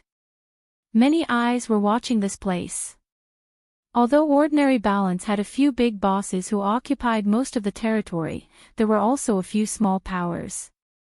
These small powers were most concerned about this storm. They were ready to take advantage of the situation and use this storm to climb up their ranks. In the night, the neon lights on the entertainment city signboard were still flashing. It was like a signboard, attracting certain people to come. Who knew how many people were lying in ambush in the dark? As long as the other party dared to come, there would be no return. The light footsteps gradually got closer.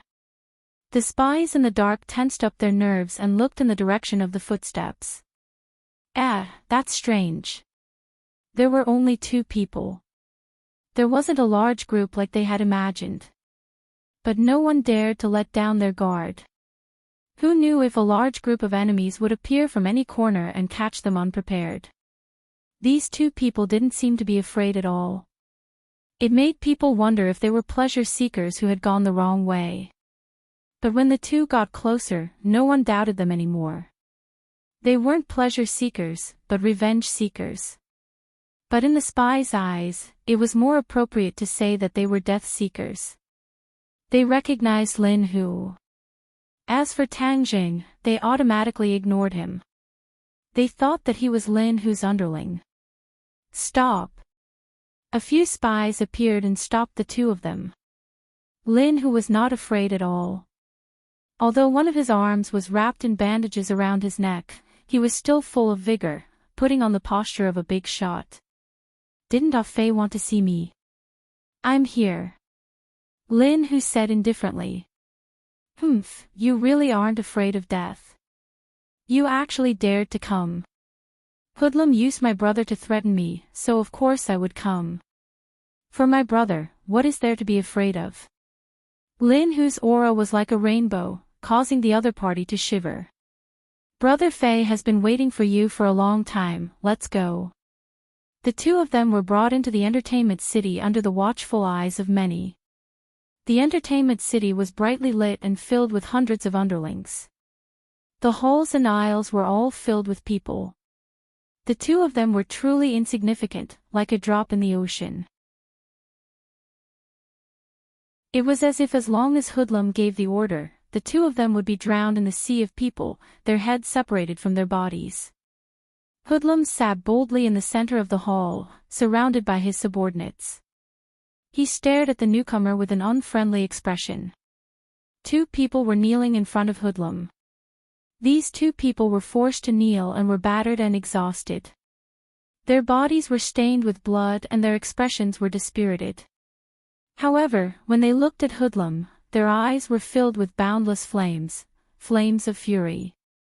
When Lin Hu saw the two of them, he couldn't help but call out, Dong Zi, Dao Zi.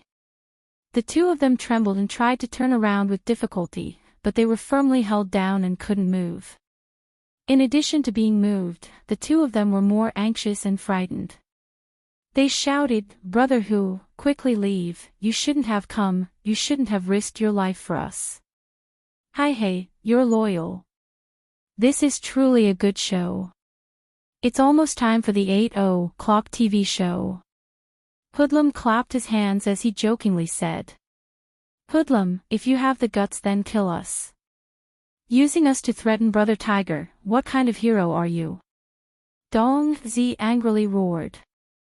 Hoodlum looked at Dong Zi with disdain and said, Do you know why you failed? Why don't you use your brains? What kind of society is this? What hero? Gee, that's just a show on TV, okay? Right now we are competing with strength. What use is a hero? A hero can only die and become someone else's stepping stone. Hey, Hoodlum, if you're filthy then don't taint others. Dao Zi disdainfully said. You're about to die so I'll let you enjoy your mouth for a while. Hoodlum wasn't angry but instead looked at Lin Hu with interest. He also automatically ignored Tang Jing as in his eyes these two were no different from dead people. How come only the two of you came today?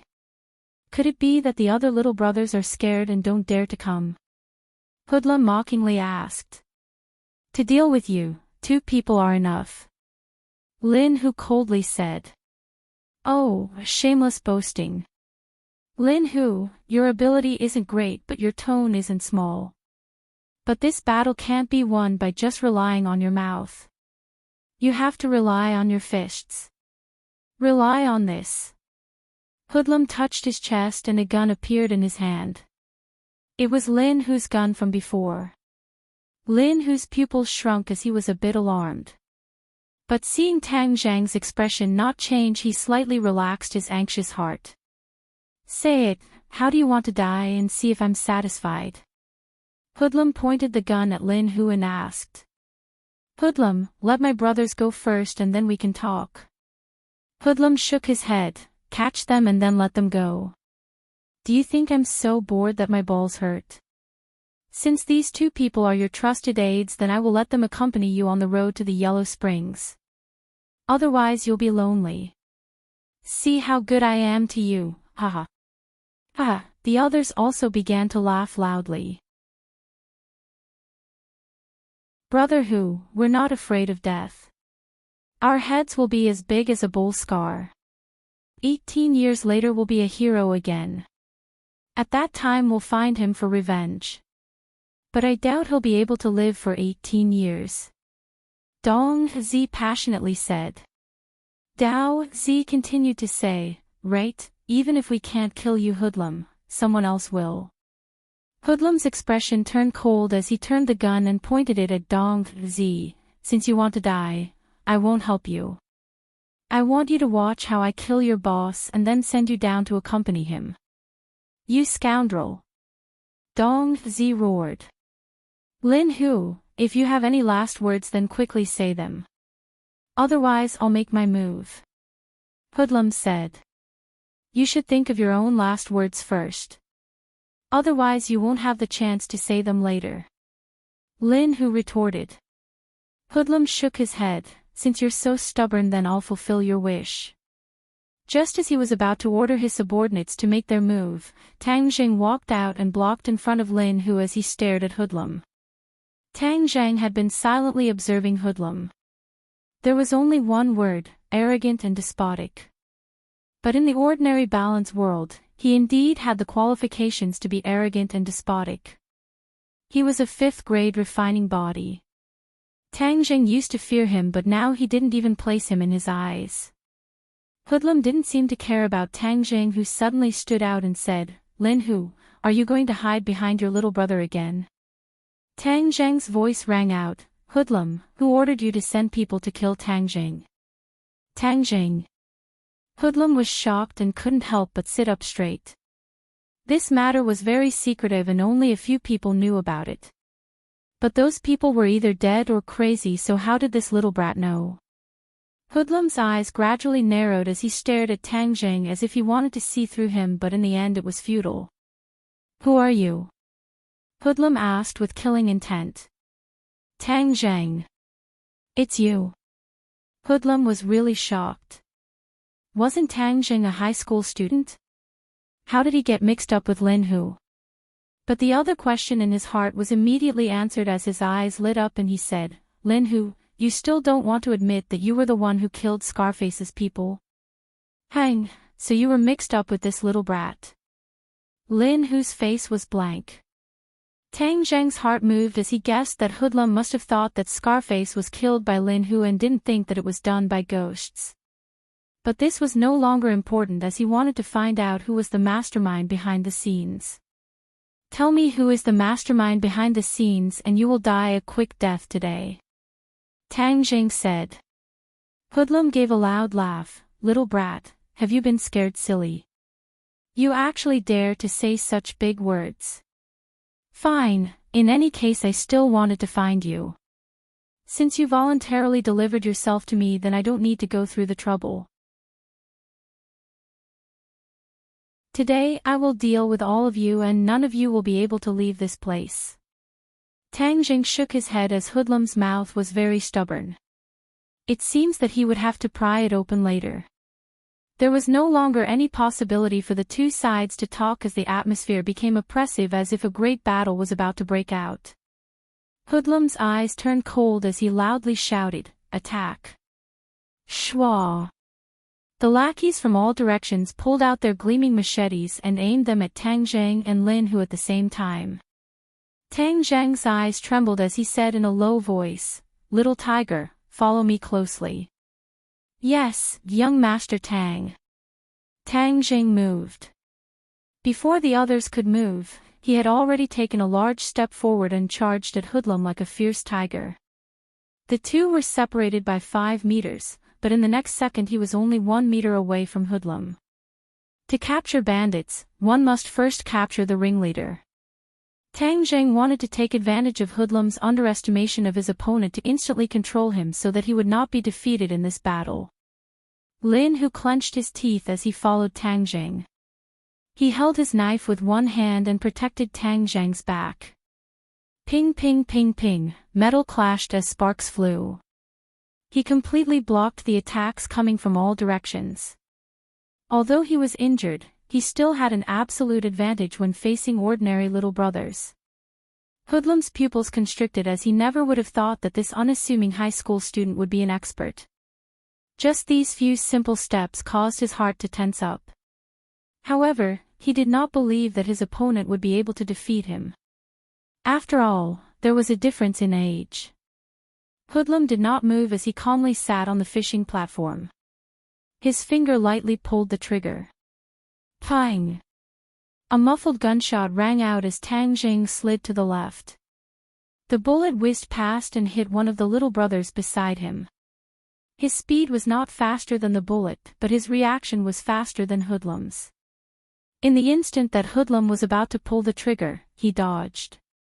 After experiencing Huang Xiang's shooting incident, he was no longer so afraid of guns.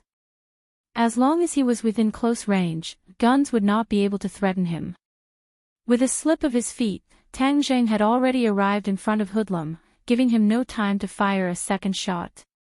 He casually grabbed a nearby lackey's machete and swung it towards Hoodlum's arm.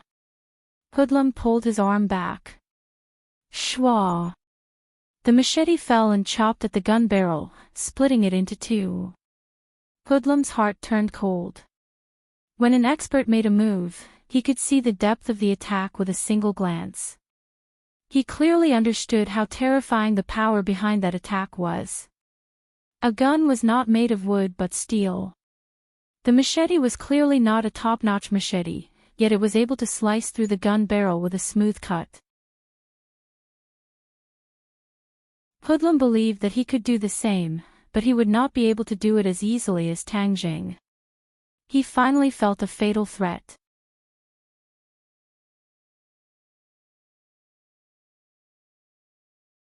Chapter 147. Under the illumination of the lights, the blade's light was particularly dazzling. Seeing that it was about to land on Hoodlum, Hoodlum roared, "Attack!" The little brothers on both sides who had been waiting for this opportunity swarmed towards Tang Zheng.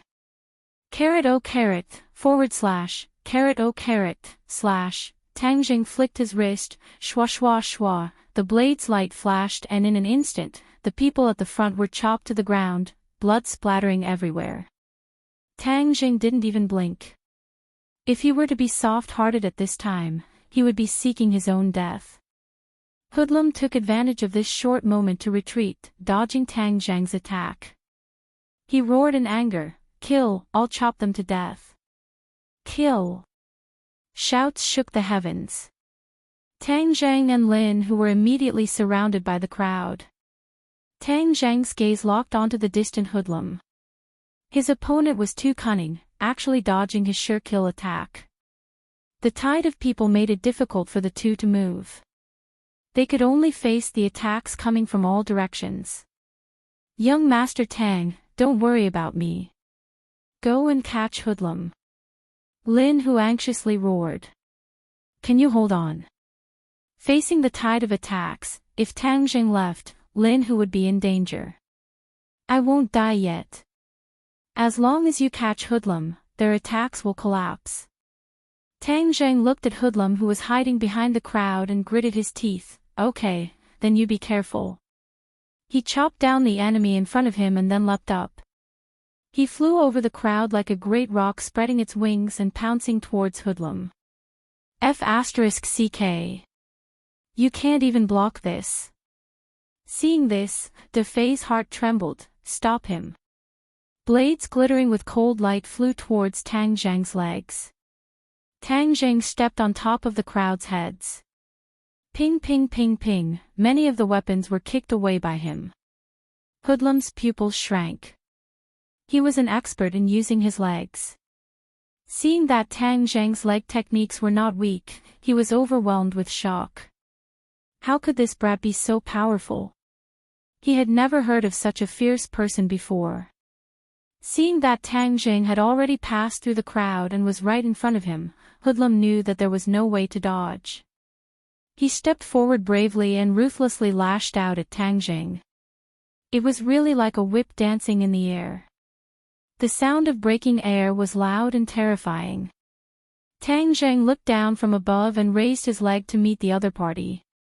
Bang! With a muffled sound, the two of them retreated at the same time.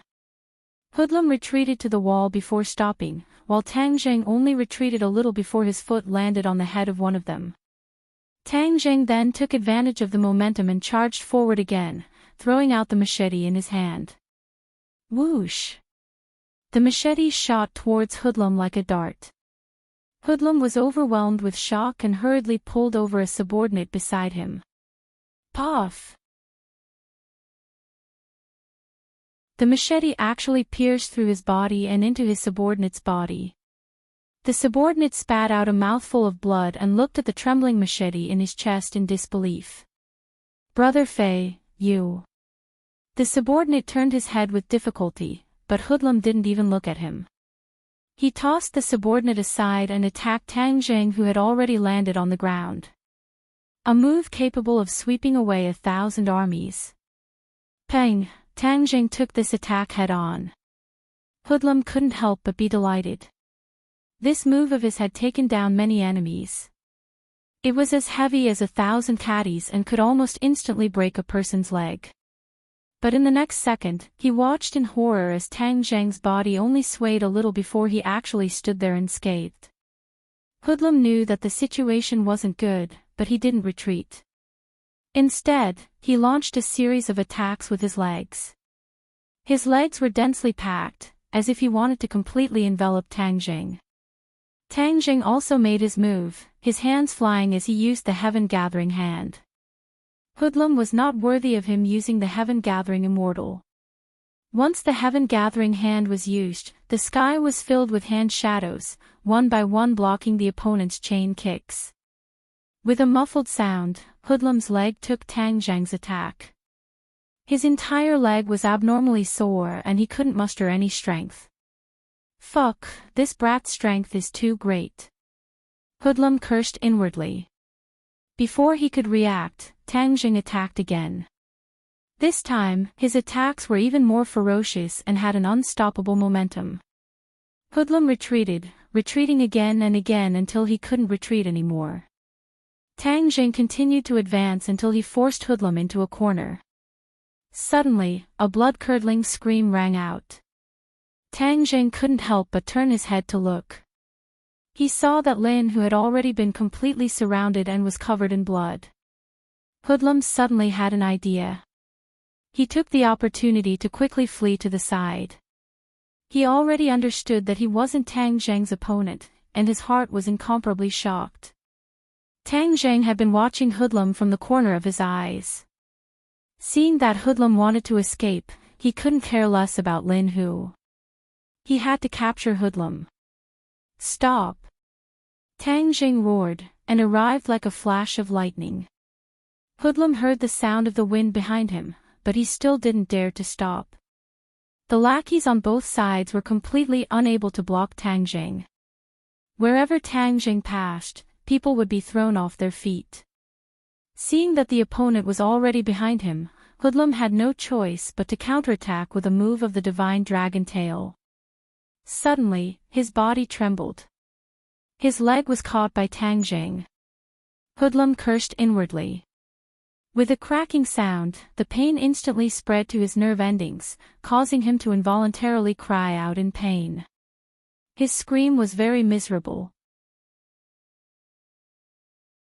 Everyone subconsciously looked over and saw their boss's miserable appearance. Tang Jing directly broke Hoodlum's leg. Then, with a pull, Hoodlum returned to his side. Tang Jing's hand shot out like lightning and locked onto Hoodlum's neck. This series of attacks was like moving clouds and flowing water. It perfectly illustrated the true meaning of violence, causing people to tremble in fear. Stay your hand. Your boss is in my hands. Tang Jing roared, his voice was deafening. Everyone looked on in shock. Among hundreds of people, he was actually able to catch Hoodlum. This move of his had reached perfection. It was truly an eye-opener and caused people's hearts to tremble. Bravery that couldn't be stopped by 10,000 men. This was truly not a legend. Hoodlum felt the pain and only after a while did he regain his senses. His face was already dripping with cold sweat. Ever since he started cultivating, he had never been in such a sorry state. Now, even if he wanted to escape, it would be useless. This was because one of his legs was already broken. Even if it was reconnected, his martial arts would be greatly reduced. He was filled with regret and hatred. How did he provoke such a calamity? But now, regret was useless. With a cold face, he looked up at Tang Jing and said, "What exactly do you want?" "First tell your lackeys to retreat," Tang Jing said with killing intent. Hoodlum hesitated for a moment before loudly roaring, "Didn't you hear? Everyone retreat." Everyone looked at each other in dismay as they retreated like a tide to the entrance of the hole. They watched this scene from afar. "Little brat, today my skills are not as good as yours and I have fallen into your hands. However, behind me is Grandpa Huang. If you touch me, Grandpa Huang will definitely not let you off. Even though Hoodlum had been captured, his aura was still the same. This was because he believed that Tang Jing would not dare to kill him, so he would not lose face in front of his lackeys. Lin Hu, whose body was covered in blood, cut off the ropes on his 2 lackeys. He stared at Hoodlum with wide eyes and said, "Hoodlum, you want to use Grandpa Huang to scare us?" "Hang, I am not trying to scare you. Ordinary balance is decided by Grandpa Huang. So what if you beat me this time? You still won't be able to cause any big waves.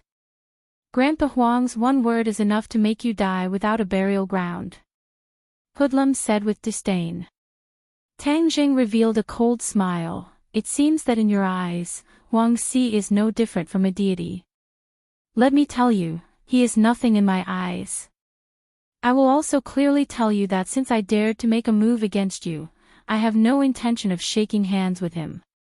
Hoodlum looked at Tang Jing in shock and said, "Where does your courage come from? You may have won against me, but that does not mean you are Grandpa Huang's opponent. Little brat, let me tell you, you are still too inexperienced. Grandpa Huang is not someone you can contend against." Tang Jing laughed as he was too lazy to discuss this issue with him. He went straight to the point and said, "Hoodlum, today we are not only here to meet you. Your other territories have already been swept away by Fire Phoenix. Huang Si is just a general without an army.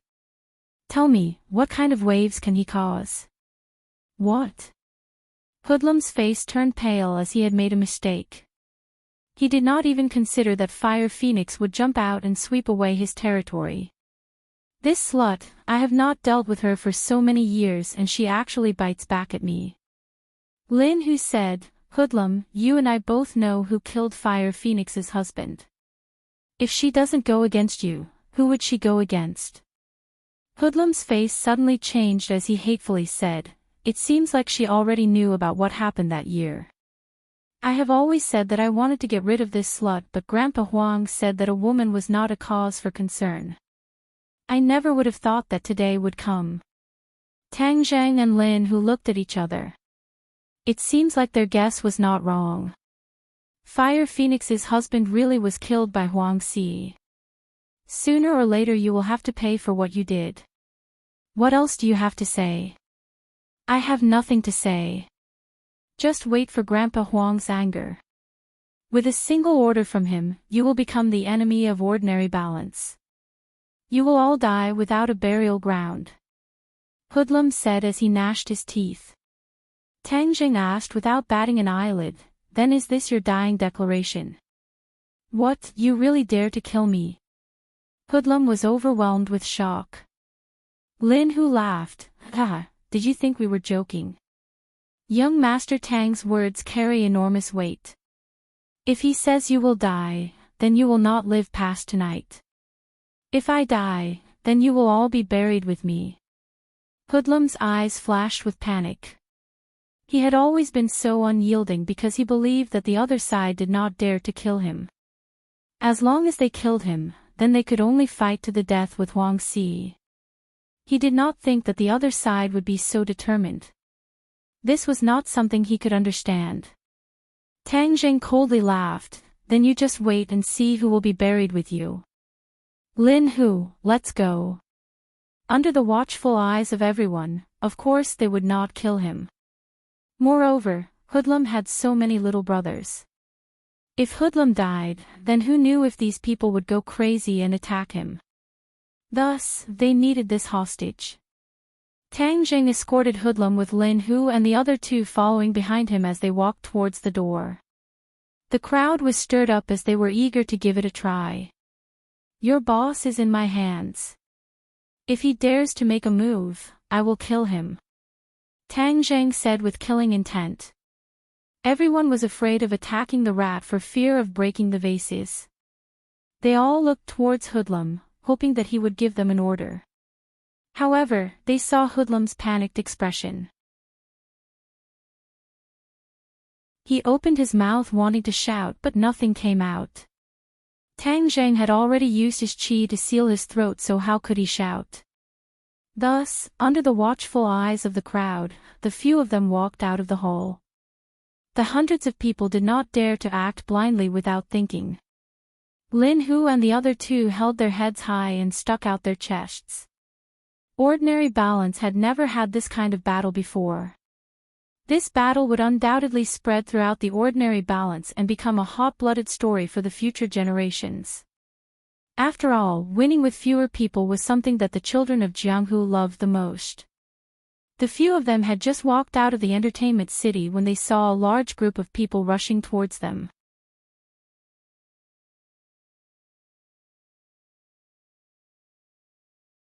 Chapter 148. Everyone looked at the group of people brimming with killing intent. Lin Hu was pleasantly surprised. It's Fire Phoenix. Tang Zheng nodded his head and several people went forward to welcome them. Fire Phoenix saw several people grabbing Hoodlum and could not hide her surprise. Young Master Tang, Brother Hu, all the other places have been swept by my people. I was worried that there would be problems here, so I rushed over. I didn't think that you would act so quickly. She was still worried that the two of them were not strong enough, so she rushed over to help, but it seems that her worries were unnecessary.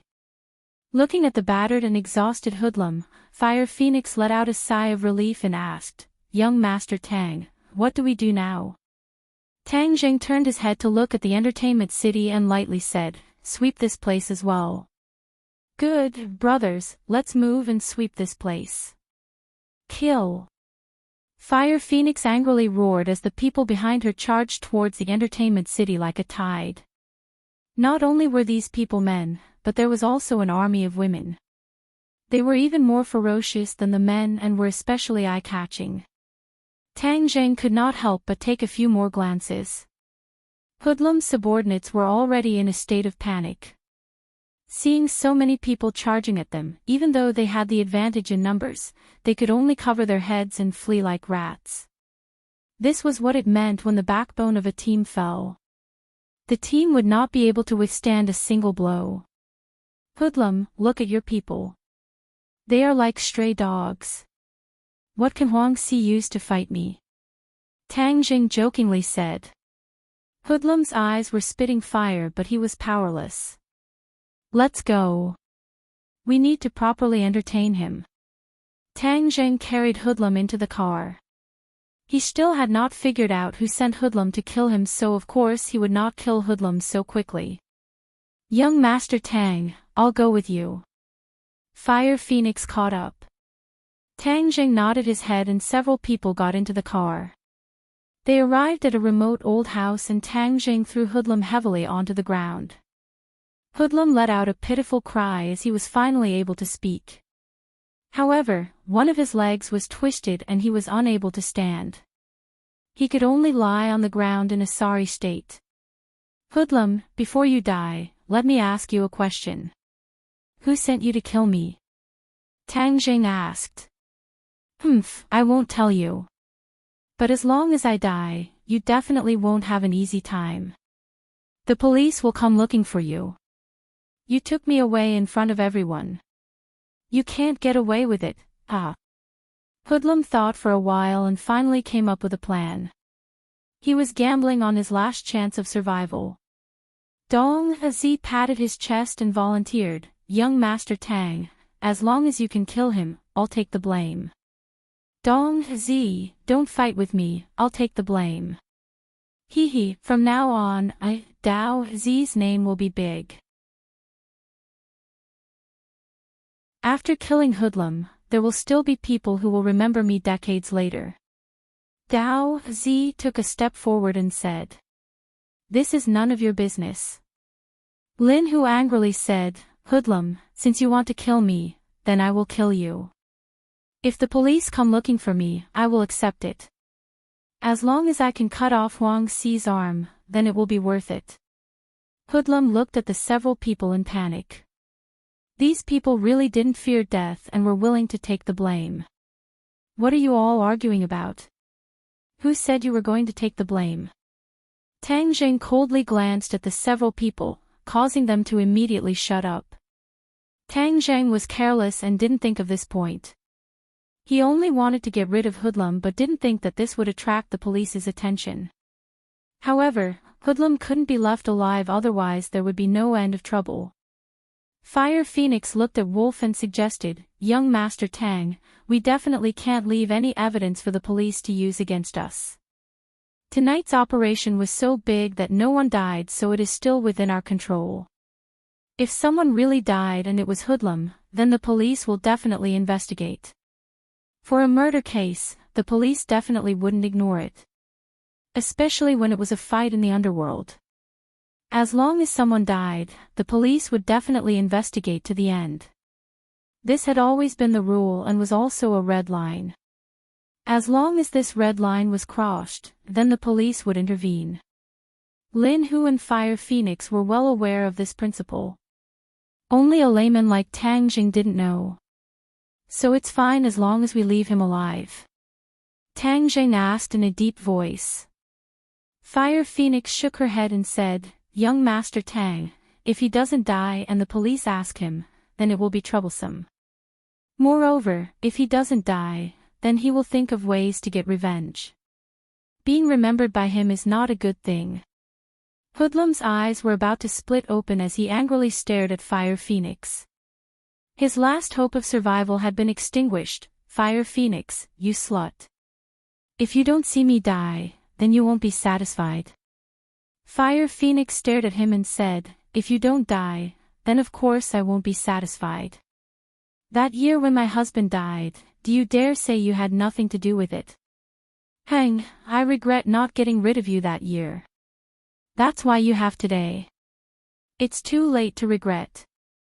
Young Master Tang, let me kill him. From now on, take good care of my brothers and I will die in peace." Fire Phoenix said indignantly. Tang Jing shook his head, "No need to say any more. He doesn't need to die and you don't need to convict him. How can we do that? Leaving him alive is a disaster." Several people anxiously advised. Hoodlum's eyes lit up as a trace of hope appeared in his heart. As long as he didn't die, then he would have a chance to make a comeback and take revenge. Tang Jing saw the intention in his eyes and coldly said, "Hoodlum, you don't have a chance anymore. Although I won't kill you, from now on you are no longer yourself." Several people looked at Tang Jing in confusion, not knowing what these words meant. They only saw Tang Zhang's palm cover Hoodlum's head. Hoodlum lost his head out of fear and shouted loudly, "Tang Jing, what are you doing? Since you won't tell me the secret, then I can only take it myself."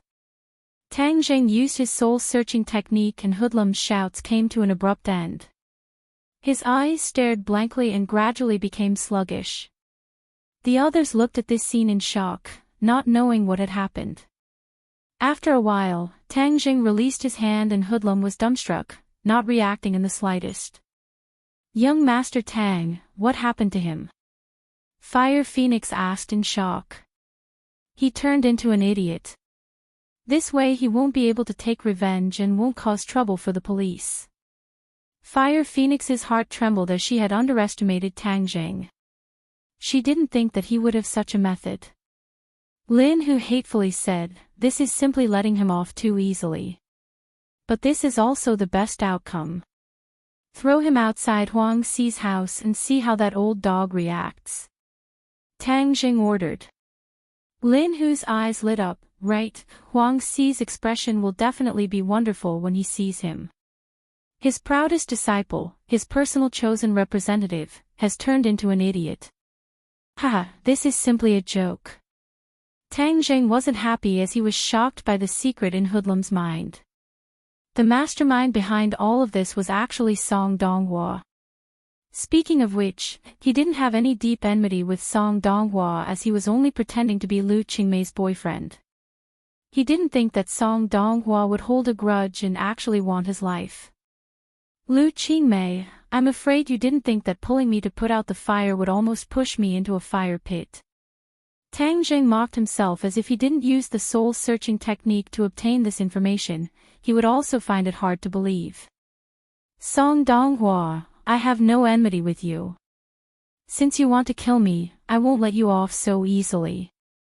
Song Donghua was after all a government official, so Tang Jing couldn't directly kill him. However, the most painful thing for a government official was not to kill him but to destroy his career. The information in Hoodlum's mind could easily destroy Song Donghua's career. This was because every time Hoodlum gave Song Donghua money, there was a record and even a recording. This was why Hoodlum was a smart person and knew to grab hold of the other party's weakness. Otherwise, when Song Donghua bites back at him, he wouldn't be able to defend himself. This actually benefited Tang Jing. Tiger, Fire Phoenix, Huang Si has suffered a great defeat this time, so he will definitely be enraged.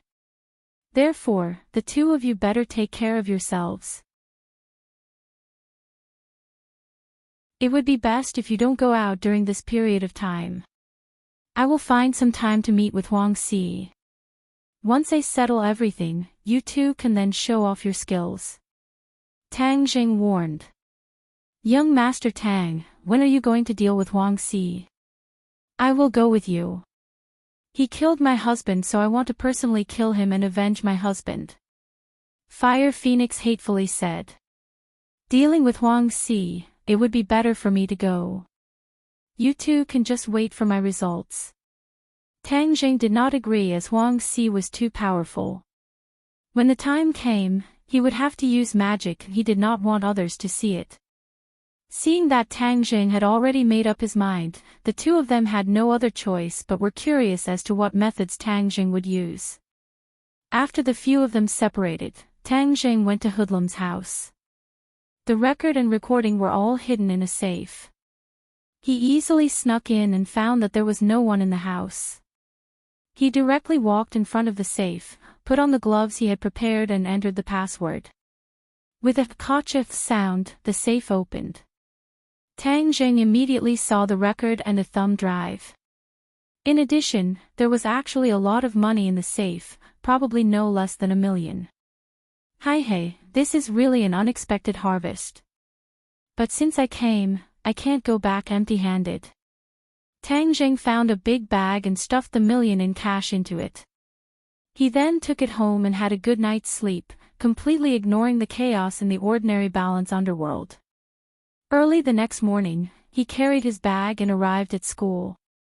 Coincidentally, he saw Lu Qingmei coming out of the car, so he went to greet her.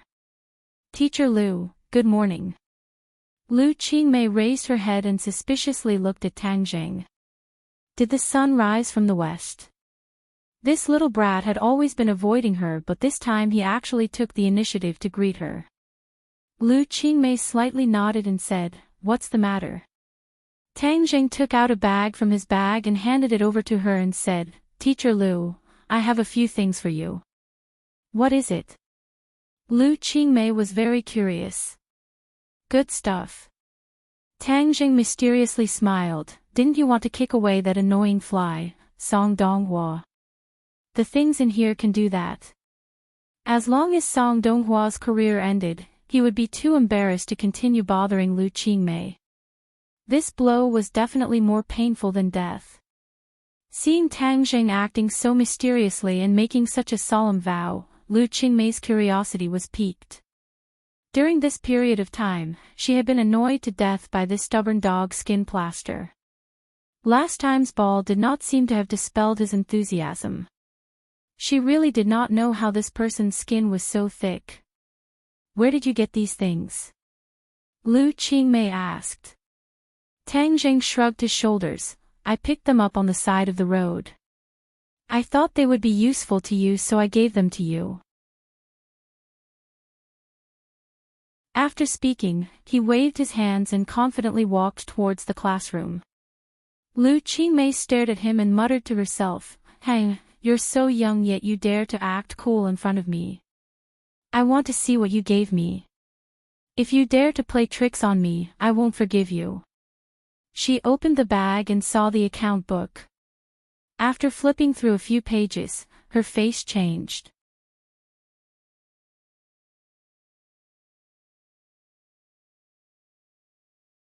Chapter 149. As the daughter of the governor, Lu Qingmei had been exposed to too many official matters from a young age. She understood the power of this account book too well. This was much more powerful than a gun or a few bullets. Not only did the account book record the fact that Song Donghua had accepted bribes, but it also recorded a few other officials. However, these officials were much more inferior compared to this secretary. Song Donghua was clearly the most deeply involved. Even though he was young, his courage was not small and had accepted millions of dollars worth of bribes from hoodlum. Lu Qingmei's heart was in turmoil as she could not help but look in the direction that Tang Jing had disappeared in. Picked up from the side of the road. Who are you kidding? These things were not something that could be casually obtained, so how did he get them? She felt that she could not see through this student of hers. Tang Zheng was like an enigma that made people want to find out more about him. She pondered for a moment before sitting back in the car and speeding home. She had to do something to get rid of this dog skin plaster Song Donghua from her life. In addition, she was also very curious as to what other shocking things were in that USB drive. Once she reached home, she impatiently turned on her computer and plugged in the USB drive. There were several audio and video files in the USB drive. She first opened the audio file and heard Song Donghua's voice. When he was receiving bribes, he didn't even know that his voice was being recorded. He really is stupid. Lu Qingmei curled her lips and snorted. What could this video be? She curiously opened it and was immediately dumbstruck. A man and a woman were in bed, and this man was Song Donghua. Song Donghua, you really are not a good person. She flew into a rage and opened a few more videos. One of them was actually Song Donghua and two other women together. Paw! She closed the video and fiercely slammed the mouse on the table as she gasped for breath. Her full chest heaved up and down as she was extremely stimulated by these scenes. This kind of black sheep is still an official. It's simply harming people. If he is promoted to a higher position in the future, who knows how many people he will harm. I must peel off his official skin. Lu Qingmei had always been calm and even indifferent, but this time she was really angry. Just as she was thinking about what to do, the phone rang. Hello. She answered the phone in annoyance. Qingmei, why are you so angry? Who made you angry? A gentle voice sounded. Lu Qingmei's expression changed slightly as she asked in a stiff tone, why are you looking for me? Can't I call you if there's nothing? I'm your father. How are you doing in ordinary balance? I won't die. You should worry about your official position. I don't have anything for you to worry about. Lu Qingmei said coldly. Obviously, the relationship between this father and daughter was not very harmonious. Father Lu did not mind as if he was already used to her attitude and said, yesterday your uncle Jiang and his secretary Xiao Song came to see me and talked about you. You said the two of them went to see you and Song Donghua. Lu Qingmei interrupted his words. That's right. I heard that Xiao Song is chasing you. This child looks quite mature. You can observe him. You're not young anymore. It's time to consider your marriage. Father Lu said earnestly. So you're saying that Song Donghua is very suitable to be your son-in-law? Lu Qingmei suppressed her anger and asked. I didn't say that I had decided on him, but since the two of you are of a suitable age, you can try to interact with him. Your eyes are really good. Lu Qingmei was so angry that she laughed. I'll send you a few things. You can take a look at them before commenting. She slammed down the phone and sent a recording and a video over. Not long after, her phone rang again. Father Lu's voice became serious and even a little angry. Where did you get these things? You don't need to know where I got them. Didn't you say that Song Donghua was very good? Then what are your thoughts after seeing these? Lu Qingmei jokingly asked. Father Lu said in a deep voice, I only met him once so I don't have a complete understanding of him. However, how does Jiang Yongda lead his troops? He actually kept such a black sheep by his side. Ah, this kind of person is an official. No wonder so many people are scolding you as officials. None of you are good people. Her words also included her own father. Father Lu did not mind and helplessly said, Qing Mei, after so many years, are you still angry at me for what happened that year? To you, it has been many years, but to me, it seems like it was just yesterday. I can't forget. Lu Qingmei's voice was filled with anger and heartache. Father Lu did not continue this topic and said, since Song Donghua is this kind of person, then we can't let him continue to fish in troubled waters. I will have Jiang Yongda thoroughly investigate. Don't make a big noise. Later, I will send this information to the Commission for Discipline Inspection. Qing Mei, don't act recklessly. Song Donghua is Jiang Yongda's secretary. If the Commission for Discipline Inspection investigates Song Donghua, then what if it implicates Jiang Yongda? Father Lu sternly said. Lu Qingmei loudly laughed. As expected, you officials are all jackals of the same tribe, afraid of being implicated. If he is clean, then why would he be afraid of being implicated? Whether he is clean or not, it is not up to you to decide. The struggle in the government is very complicated and is not as simple as you think. Even if he is clean, he will still be implicated because of this matter. Listen to me, you cannot act recklessly. Your uncle Jiang is the next candidate for the municipal committee secretary. You cannot drop the ball at this time. Father Lu warned. Jiang Yongda was one of his people. If he was investigated, then his reputation would not be good. Moreover, in the future, Jiang Yongda would be a great help to Father Lu. The considerations of those in the government were far more complicated than others. Lu Qingmei, as the daughter of a government official, was very clear about the stakes involved. She compromised and said, fine, then I will see what kind of result you will give. If it does not satisfy me, then I will definitely not give up. Lu Qingmei angrily hung up the phone and fiercely stared at the computer, jackals of the same tribe. Song Donghua did not know that his fate had quietly changed. He had contacted Hoodlum early in the morning to ask about Tang Zhang's results. However, he found that his phone could not be reached. He could not help but feel angry. What was this Hoodlum doing? He could not even deal with a high school student. He was becoming more and more useless. If it was not for the fact that he was generous and gave money very quickly, he would not have bothered with him. Forget it, let's wait a bit more. In any case, this Tang Zhang is dead for sure. He dared to come between me and Lu Qingmei. He is simply seeking his own death. He arrived at the city hall and walked towards his office. Along the way, many people respectfully greeted him. He was arrogant and enjoyed the admiring and envious gazes of others. He believed that as long as he could deal with Lu Qingmei, there would be even more people looking at him with such gazes. He would then reach a height that these people could not reach. This is my fate. Fate has allowed me to meet Lu Qingmei. If I do not take advantage of her, then wouldn't it be a waste? A waste would be shameful. He was very pleased with himself. His mind could not help but think of Lu Qingmei's curvy figure. His heart was burning. When would he be able to get her on his bed? Thinking of this, the desire in his heart surged even higher and became restless.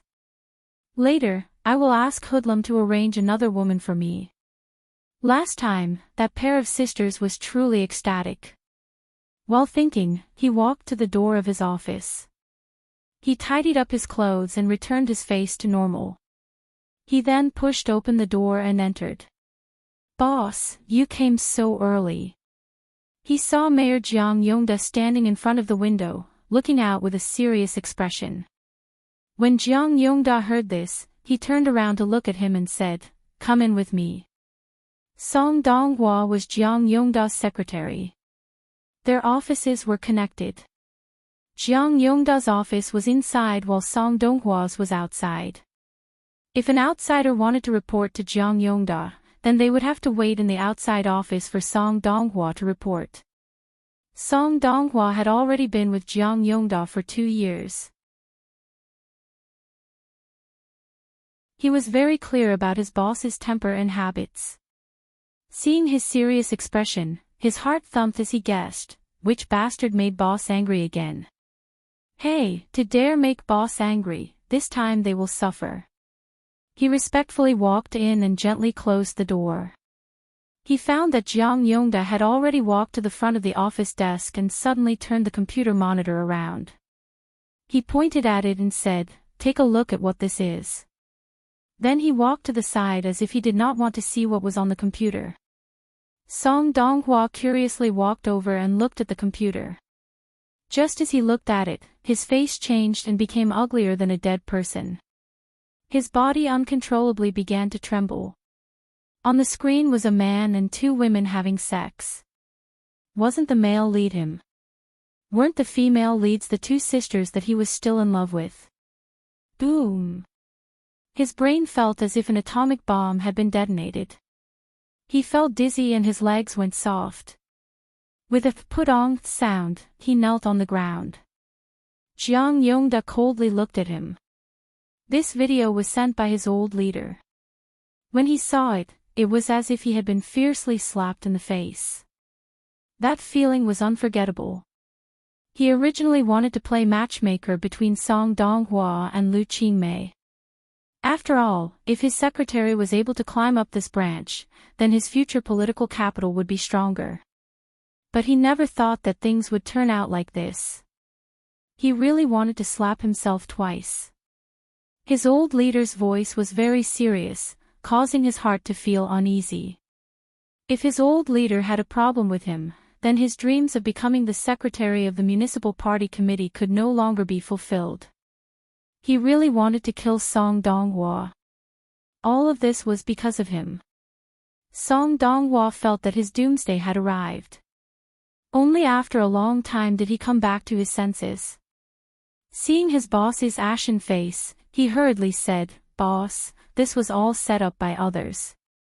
The reason they attacked me like this was because they wanted to harm you." Song Donghua knew how to divert the attention of others. This was a very clever move. By tying Jiang Yongda to his chariot, this matter could be turned into a small matter and a small matter into nothing. Unfortunately, he had miscalculated. Not only did Jiang Yongda not have a common enemy, he instead angrily roared, "Do you know who gave this to me?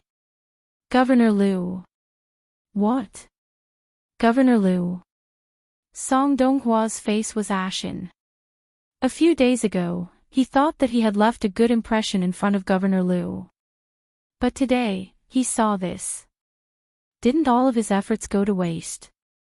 How could he still have a chance to climb up the branch? As if he had lost his parents, he lost his soul and muttered to himself, "How could Governor Liu have this thing? Lu Qingmei gave it to him." Jiang Yongda bitterly said. How could he face the father and daughter of the Liu family in the future?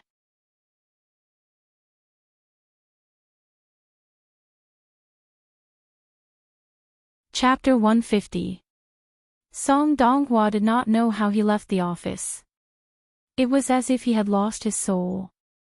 Even when people greeted him, he did not respond. Now, when he heard those greetings, it was as if they were mocking him. Free novel portal Jiang Yongda did not hand him over to the Commission for Discipline Inspection, nor did he punish him. He only sent him to a remote village to be a village official. He was still a part of the system, but what use was that? Once he was sent to that remote place, no one would remember him. He would never have the chance to return to the center of power. The only thing he could do was to wait for death. He gasped for breath, feeling as if he was about to suffocate. His eyes were in a daze. He was furious. Lu Qingmei, didn't I chase after you? You actually used such a method to deal with me. You instantly knocked me from the immortal realm to the mortal realm. Too ruthless. Also, hoodlum, you actually secretly recorded it and that damned video. He was filled with regret and hatred, but he did not dare look for hoodlum for revenge. Before, he could rely on his status to make hoodlum treat him with respect, but now he was nothing. Looking for hoodlum. That was simply seeking death. Thus, he transferred all his hatred and anger onto Lu Qingmei. It was all because of this woman that my reputation was ruined. I lost everything. Without power, what difference is there between me and death? You won't let me have an easy time, so I won't let you have an easy time either. At worst, we will all die together. Before I die, I will obtain you and let you know how powerful I am. Song Donghua's eyes were filled with anger and hatred as he reluctantly looked back at the majestic city hall. He then quickly ran to the parking lot, started his car and quickly drove towards Pengqing International School. Seeing that he was about to reach the school entrance, a fashionable mini car entered his line of sight. It was this car that had left a deep impression on him. Lu Qingmei, stop right there. Song Donghua loudly roared as he stepped on the accelerator and rammed into the car. Pang! The mini car was knocked askew and almost flipped over as white smoke rose from the hood of the car. Song Donghua's car also stopped and he quickly jumped out. Seeing that Lu Qingmei had already been caught in the airbag, he immediately pulled her out and carried her into his car before quickly driving away from the scene. This series of actions was extremely clean and quick, as if it had been rehearsed. Song Donghua's car had already disappeared into the endless traffic before the people who saw the car accident could even scream. Pengqing International School was an aristocratic school. The public security and traffic here were very good. There had never been a car accident, let alone a kidnapping in broad daylight. It made people wonder if the scene just now was an illusion. The school security guards quickly rushed over. When they saw the mini car clearly, one of them exclaimed, "Isn't this Teacher Lu's car?" Lu Qingmei was like a crane in a flock of chickens among all the teachers. She was too beautiful and too cold. Her reputation as the Ice Mountain Goddess was loud enough and influential enough. Even the security guards couldn't help but look at her from afar. Naturally, they were very familiar with her car. Lu Laoshi had been kidnapped. The news seemed to have grown wings and quickly spread to every corner of the school. Whether it was the teachers or the students, especially the males, all of them were filled with righteous indignation. They all said that they would save Lu Laoshi. A hero saving a beauty. Moreover, it was the Ice Mountain Goddess. If this move moved the Ice Mountain Goddess's heart, then wouldn't they be able to hug the beauty and make a fortune? Thus, they all contacted their friends and family to track down the car. They also wanted to find the bastard who kidnapped Goddess Lu and tear him to pieces. Damn, to even have the heart to kidnap the Ice Mountain Goddess, he really didn't know how to show mercy to the fairer sex. Luckily, the security guards remembered the license plate number, so they quickly found out that the owner of the car was Song Donghua. Regardless of whether the kidnapper was Song Donghua or not, the most important thing was to rescue Lu Laoshi. Tang Zheng was also shocked by the news, especially when he heard that the owner was Song Donghua. He didn't even need to think too much to conclude that this was definitely done by Song Donghua. He was too crazy to actually kidnap Lu Qingmei. Tang Zheng guessed that it was the information he gave to Lu Qingmei that angered Song Donghua, so Tang Zheng couldn't shirk the responsibility. Moreover, Lu Qingmei was his class teacher, so he couldn't stay out of this matter. Grade 12 Class 7, the original Hell class, was now a model student class. No matter if it was the boys or girls, no one was in the mood to attend class. They all clamored to find Lu Laoshi and mobilized the power of the masses to find that bastard. While everyone was brainstorming, Tang Zheng walked out of the classroom. Feng Yong looked at him and shouted, "Boss, where are you going?" "We are discussing how to save Lu Laoshi." "I'm going to the restroom." Tang Jing quickly walked to the end of the corridor and dialed Lin Hu's number. "Hu Zi, help me find a car. A bastard kidnapped my class teacher and she is currently in this car. Even if you have to dig 3 feet into the ground, you have to find her." Lin Hu hurriedly said, "Which bastard dares to kidnap young Master Tang's class teacher?" "Young Master Tang, what car is this?" Tang Jing hurriedly described the car's license plate, model, and color. He had seen Song Donghua drive this car before, so it had left a deep impression on him. "Young Master Tang, don't worry. Now that Ordinary Balance is our brother, we will definitely find this bastard." Lin Hu said with righteous indignation. "Go and do it quickly. Inform me as soon as you have any news." Tang Jing urged. "Hey, who are you calling?" Yi Dingdang unknowingly appeared behind Tang Jing and fiercely patted his shoulder as she asked. Tang Jing jumped in fright and shouted, "Hey, Yi Dingdang, people can scare people to death. In the future, don't secretly stand behind me. Be careful that I don't hurt you." Yi Dingdang curled her lips and said, "I'm not porcelain, how could I be hurt so easily? Moreover, aren't you only 1 level higher than me? You talk as if you're so strong." Tang Jing shrugged his shoulders. "In any case, I'm stronger than you." Yi Dingdang coldly snorted and said, "Let me tell you, I've been practicing the Jade Women's Heart Sutra and have made great progress. I believe that I will soon reach the 6th grade refining body and catch up to you." Tang Jing waved his hand and said, "Wait until you catch up to me." Then he walked towards Fang Shishir. Seeing the two of them holding hands intimately, Yi Dingdang angrily stomped her feet and gritted her teeth as she muttered, "Show off your love and break up quickly." Fang Shishir held on to Tang Jing and worriedly said, "Tang Jing, do you think something will happen to Teacher Lu?" Tang Jing shook his head as he did not dare to guarantee anything. Without a doubt, Song Donghua had already lost his wolf, and with his vengeful personality, he was capable of doing anything.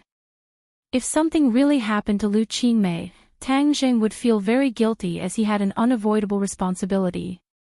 "Do you have a way to save Teacher Lu? Don't you know some friends from the underworld?" Fang Shishir asked. Tang Jing nodded his head. "I've already contacted them and they are investigating. Once they have any news, they will inform me. The person who kidnapped Teacher Lu is too evil. I don't even know what kind of deep hatred he has for Teacher Lu." Fang Shishir wrinkled her nose and hatefully said. It was very difficult for a normal person to make Fang Shishir feel hatred, as she was a very kind girl. However, Song Donghua was able to do this. From this, it could be seen that he had done something that angered both humans and gods. Of course, the ones who were angry were not only the teachers and students of Pengqing International School, but also the police and Jiang Yongda. A kidnapping in front of the school, and it was a kidnapping of a teacher. With such a big incident, the police were the first to rush to the scene, and the one leading them was the old acquaintance Deng Maokai. He really had a headache. Why were there so many things happening in the school recently? He really did not want to come to Pengqing International School, as there were 2 people he did not want to see. One was Tang Jing, who had something on him, and the other was Lu Qingmei, who seemed to have a deep background. But when he heard that it was Lu Qingmei who was kidnapped this time, his back was drenched in cold sweat. "God, are you playing with me?" Deng Maokai wanted to cry but had no tears. Lu Qingmei had actually been kidnapped. Although Deng Maokai did not know Lu Qingmei's identity, he was sure that she was a great bodhisattva and he could not afford to offend her. For such an important person to be kidnapped in his district, he felt that he had reached the end of his career. This was truly an unlucky year. Just as his heart was about to turn to ash, the investigation of the kidnapper's car came out, and the owner was actually Song Donghua. At this moment, Deng Maotsai's heart almost stopped beating. Was there a mistake? Song Donghua kidnapped Lu Qingmei. Wasn't the relationship between the two of them good? He did not dare to confirm whether or not the kidnapper was Song Donghua, so he hurriedly reported it to his superiors and finally to Jiang Yongda. Jiang Yongda was already very unhappy and nervous. He did not know what his old leader would think of this matter and suddenly heard that his own secretary had kidnapped his old leader's daughter. He almost had a heart attack, but luckily he grabbed onto the table and did not fall to the ground. He hurriedly dialed Song Donghua's phone, but it was already turned off. He was almost certain that this matter was done by Song Donghua. He definitely could not accept this cruel reality, so he wanted to take revenge on Lu Qingmei. Jiang Yongda was filled with regret as he should not have told him that it was Lu Qingmei who gave him the information. What should he do now? He immediately gave the order to mobilize the entire city's police force to use all means to track down the two people's whereabouts. Then, he fearfully dialed his old leader's number. This news was too important and he did not dare to hide it. Afterwards, he did not even remember how he finished explaining this matter. In short, the old leader was very angry and the usually cultured and refined leader almost cursed out loud. Jiang Yongda knew how much the old leader treasured his daughter and truly treated her as the apple of his eye. But now she had been kidnapped by his secretary. Jiang Yongda felt that his career had come to an end.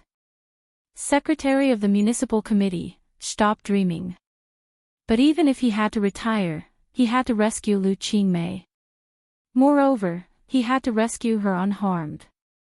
Otherwise, he would die a very ugly death. Jiang Yongda cursed Song Donghua's 8 generations of ancestors. Song Donghua, you really deserve to die.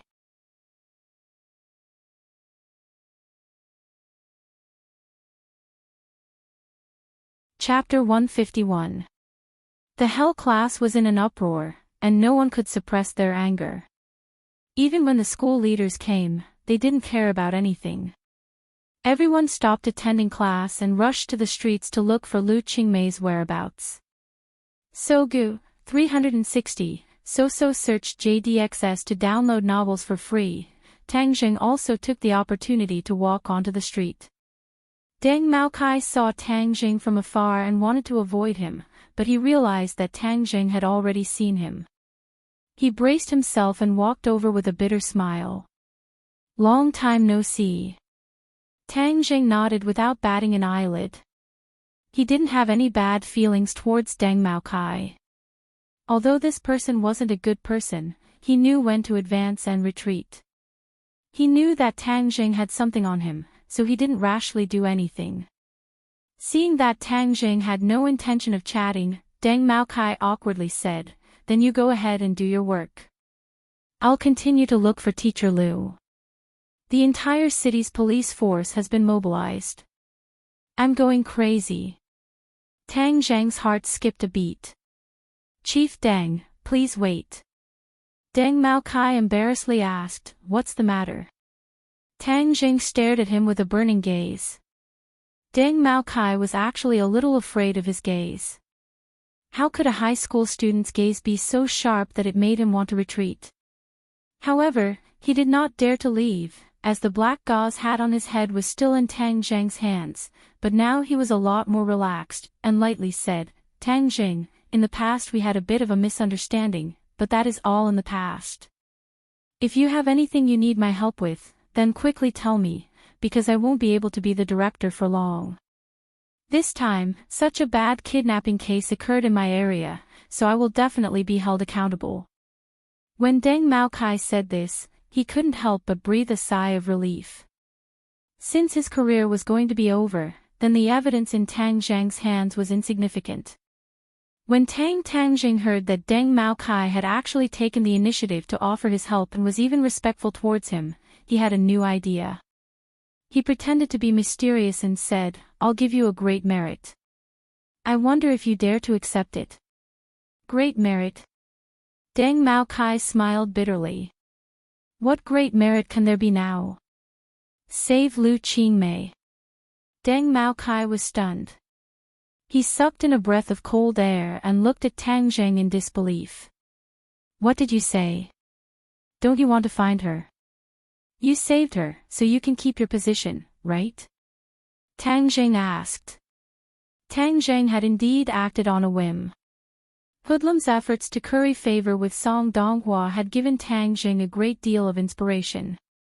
Since his men were going to make a living in the ordinary balance underworld in the future, it would be very troublesome if they didn't have official resources, especially the resources of the police. Since Deng Maokai was very obedient, Tang Jing didn't mind nurturing him. The higher Deng Maokai went, the better it would be for him.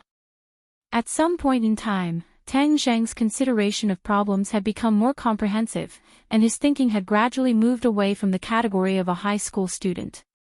Deng Maokai was shocked by this news and was overjoyed. If I can save Teacher Liu, then not only will I not lose my position, I might even be promoted. Let me tell you, I just received news that you, Teacher Liu, are actually the daughter of the provincial governor. Tang Jing suddenly understood, but was also slightly shocked. Even though he had guessed that Lu Qingmei's background wasn't ordinary, he didn't think that she would be the provincial governor's daughter. This Song Donghua was really desperate. Kidnapping the provincial governor's daughter, he was seeking his own death. Then this merit, do you dare to take it? Tang Jing asked. Deng Maokai hurriedly nodded his head. If he didn't take it, he would be an idiot. However, he was puzzled. The last few times he only saw that Tang Jing was extraordinary, but this time he was looking for someone. Just relying on one person's martial arts was not enough. If you believe me, then follow me. If you don't believe me, then you can continue to look for her yourself. Tang Jing lightly said. Deng Maokai did not know where Tang Zheng's confidence came from. After hesitating for a moment, he clenched his teeth and said, "Let's go." "Where do you want to go?" "I'll drive you." Tang Jing nodded his head and got into the police car with Deng Maokai. A moment later, the police car stopped at a street corner and another SUV came up. Lin Hu stuck his head out and looked at Tang Jing in shock.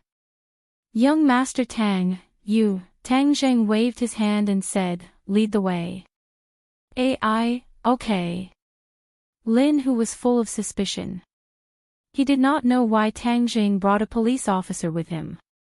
Tang Jing gave this merit to Deng Maokai for another reason. Since all the police in the city were looking for Lu Qingmei, then how could he extricate himself after rescuing Lu Qingmei? He could not say that he used the power of the underworld to find Lu Qingmei. In short, he needed someone to help him clear his name, and Deng Maokai was undoubtedly the best candidate. Deng Maokai glanced at Lin Hu and was shocked. He recognized Lin Hu, the underworld boss who was in the limelight recently. He actually heard Lin Hu call Tang Jing young Master Tang. His heart was full of doubts. He was very clear about Tang Zheng's identity. Why would this boss call him young Master Tang? Moreover, his respectful appearance was definitely not fake. Moreover, was there a need for this kind of boss to fake it? Deng Maokai nervously glanced at Tang Jing from the corner of his eyes. He found that his face was calm and did not reveal any clues. He gradually understood that this high school student was not as simple as he originally thought. Although he already thought that Tang Jing was not simple. He also suddenly understood why Tang Jing could confidently say that he could find Lu Qingmei's whereabouts. It turned out that he had the help of these underworld people. Deng Maocai's heart gradually became warm and his eyes lit up. It seemed that he could really rescue Lu Qingmei. Then his good luck had come. He originally thought that Tang Jing was his nemesis, but now it seemed that he was his lucky star. Suddenly, his attitude towards Tang Jing changed. Within the reverence, there was a trace of respect. The two cars sped towards the northern outskirts of the city. Looking at the houses on both sides, Deng Maokai suddenly realized, our police were searching the city and thought that he would not be able to escape. But it seems that he had already escaped. No wonder we could not find any clues after so long. Tang Jing nodded. Although Song Donghua has become a mad dog, his intelligence is still there. Of course he would try to escape the city as soon as possible. Young Master Tang, the other party's car has already stopped in front of a dilapidated house on the highway. It seems that they are about to make a move. Lin Hu finished his call and roared at Tang Jing. Tang Zhang's face sank. What Song Donghua wanted to do, even a fool could guess. He had always coveted Lu Qingmei's beauty. Wasn't this a chance to get close to her? Quick, let's go faster. Tang Jing roared. The two cars also roared as they increased the throttle and sped towards their destination. Song Donghua really did want to do something. After he successfully kidnapped Lu Qingmei, his mind became much clearer. He knew that he had made a big mistake, but there was no medicine for regret in this world. He could only walk down this path to the end. But he did not want to be caught, so he took advantage of the time when the police had not yet reacted and sped towards the northern part of the city. The northern part of the city had a complicated terrain and the surveillance was the worst. He could take advantage of this to escape. Additionally, the northern part of the city was easy to get out of the province, making it even easier for him to escape. Seeing that there were no cars chasing after him, Song Donghua's anxious heart finally relaxed. He discovered that Lu Qingmei was still unconscious, but her voluptuous figure made him unable to concentrate on driving. Seeing an abandoned courtyard on the highway, his heart was moved. Since he had time, why not take advantage of this opportunity to eat this beauty that he had been drooling over for so long? His desire immediately took control of his thoughts as he turned the steering wheel and drove into the courtyard. The courtyard was surrounded by walls and he parked his car inside. The people outside would not be able to see him. He impatiently carried Lu Qingmei out. That soft and delicate feeling caused his blood to boil. He could not wait to immediately take advantage of Lu Qingmei. Song Donghua looked tall and strong, but after living like a prince for so many years, he did not have much strength. Carrying Lu Qingmei, who was around 100 kilograms, was still a bit strenuous. He huffed and puffed as he carried her into the house and threw her onto a pile of straw. Pang! Lu Qingmei felt the pain and finally woke up. She was in a daze and her head was still a bit dizzy. She only remembered that her car had been hit and then she was knocked unconscious by the airbag. She forced herself to open her eyes and gradually saw her surroundings. She could not help but be astonished. Where was this place? Why was it so dirty and messy? Slut, this time you are mine. This daddy will let you know my strength. Suddenly, an angry roar caused Lu Qingmei's nerves to instantly tighten, and a sense of crisis spontaneously arose. Song Donghua, it's you. What do you want? Lu Qingmei finally saw the person in front of her. His face was completely different from the cultured and refined person from before. His face was gloomy and his face was filled with madness and lust. Her heart jumped to her throat as she said, Song Donghua, don't do stupid things. You are an adult. Do you know what this means? F***ck, don't lecture me. Right now it is this daddy who has the final say. Song Donghua suddenly roared. Lu Qingmei's heart trembled as she subconsciously shut her mouth. Suddenly, Song Donghua proudly said, Slut, you dare to act all high and mighty in front of this daddy.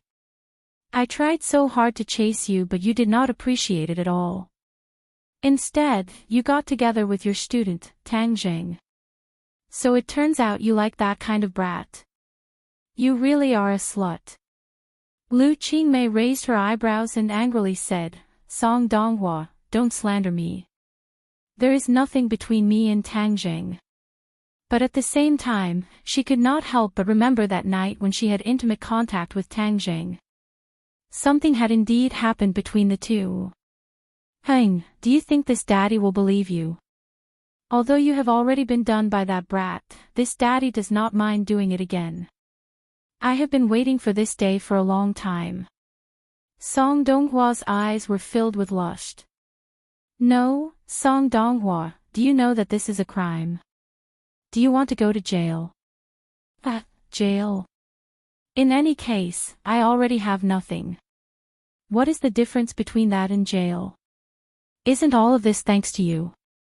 You actually collected dirt on me and had Jiang Yongda send me to a remote village.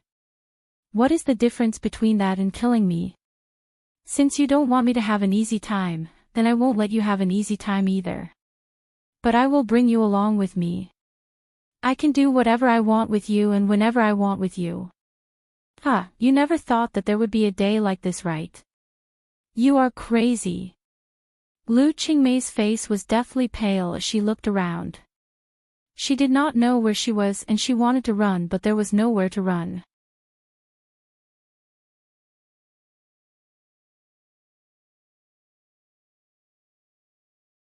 Chapter 152. Song Donghua had really gone crazy. He was like a wolf drowning in lust as he fiercely pounced towards Lu Qingmei and roared, "This daddy is crazy, this daddy wants you." Paw! Lu Qingmei fiercely slapped him across the face. But this did not make him afraid. Instead it aroused his ferocious nature as he fiercely grabbed Lu Qingmei's hands and pressed them against the grass. At this moment, Lu Qingmei's towering chest became even more firmly attracting Song Donghua's gaze. He licked his lips and exclaimed, "So big, you must have let that little brat Tangjing play with you many times. Now it's this daddy's turn to play with you." Lu Qingmei was heartbroken. Although she usually had a cold appearance, it did not mean that she was indifferent to this kind of situation. She felt disgusted, ashamed, and also a deep sense of despair. This was truly a situation where she could neither cry for help nor cry for help. At this moment, she could not help but think of the scenes of heroes saving beauties in movies, but this was reality. In reality, how could there be so many miracles of heroes saving beauties? Song Donghua, I will kill you. Lu Qingmei clenched her teeth as a teardrop fell from the corner of her eye. You can't kill me. I will have you now. Song Donghua grabbed her shirt and fiercely tore it apart, causing the buttons to fall off, revealing her black bra and the snow-white skin underneath. Song Donghua's eyes were about to spit out fire as he forcefully swallowed his saliva and exclaimed, "So big and so white, this daddy wants to properly taste it." No! Lu Qingmei screamed, but Song Donghua had already grabbed her bra and used all his strength to knead it. This is so good. You beast, I will not let you go. I will kill you. Scream. The louder you scream, the more excited this daddy will be. Song Donghua's hand quickly slid down and grabbed onto her skirt, fiercely pulling it down. Poochie, the skirt was directly torn apart as it retreated to her knees, revealing her black laced underwear. Song Donghua's eyes widened as he praised, "So beautiful, these legs are really strong." As he spoke, he reached out to grab her legs and began to stroke them. Lu Qingmei's heart was like dead ashes. Who can save me? Bang! With a loud bang, the tattered wooden door was fiercely kicked open and a few people rushed in. Song Donghua's good deed was interrupted and he angrily roared, "Which bastard ruined this daddy's good deed? Bastard!" A furious roar sounded out, and Song Donghua only saw a fist enlarging in front of his eyes before fiercely smashing into his face. With a "kacha" sound, his nose was broken and blood splattered everywhere. He screamed and fell to the ground. Tang Zheng raised his leg and kicked him directly into the courtyard. This was a living person who weighed more than 50 kilograms, yet he was sent flying more than 10 meters with just one kick. This showed the power of this kick. Deng Maotsai's heartstrings trembled, and the corner of his mouth twitched involuntarily. Then, their gazes fell on Lu Qingmei, who was on the haystack. She was only left with her underwear, and her spring scenery was extremely alluring. "Get out!" Tang Jing roared with red eyes. Seeing this, Lin Hu hurriedly pulled Deng Mao Kai out of the courtyard. Tang Jing had already seen Lu Qingmei's body once and could not help but admit that it was very beautiful and alluring. But this time, he did not have any romantic thoughts, only pity and heartache. Lu Qingmei was almost defiled and he could not absolve himself from the blame.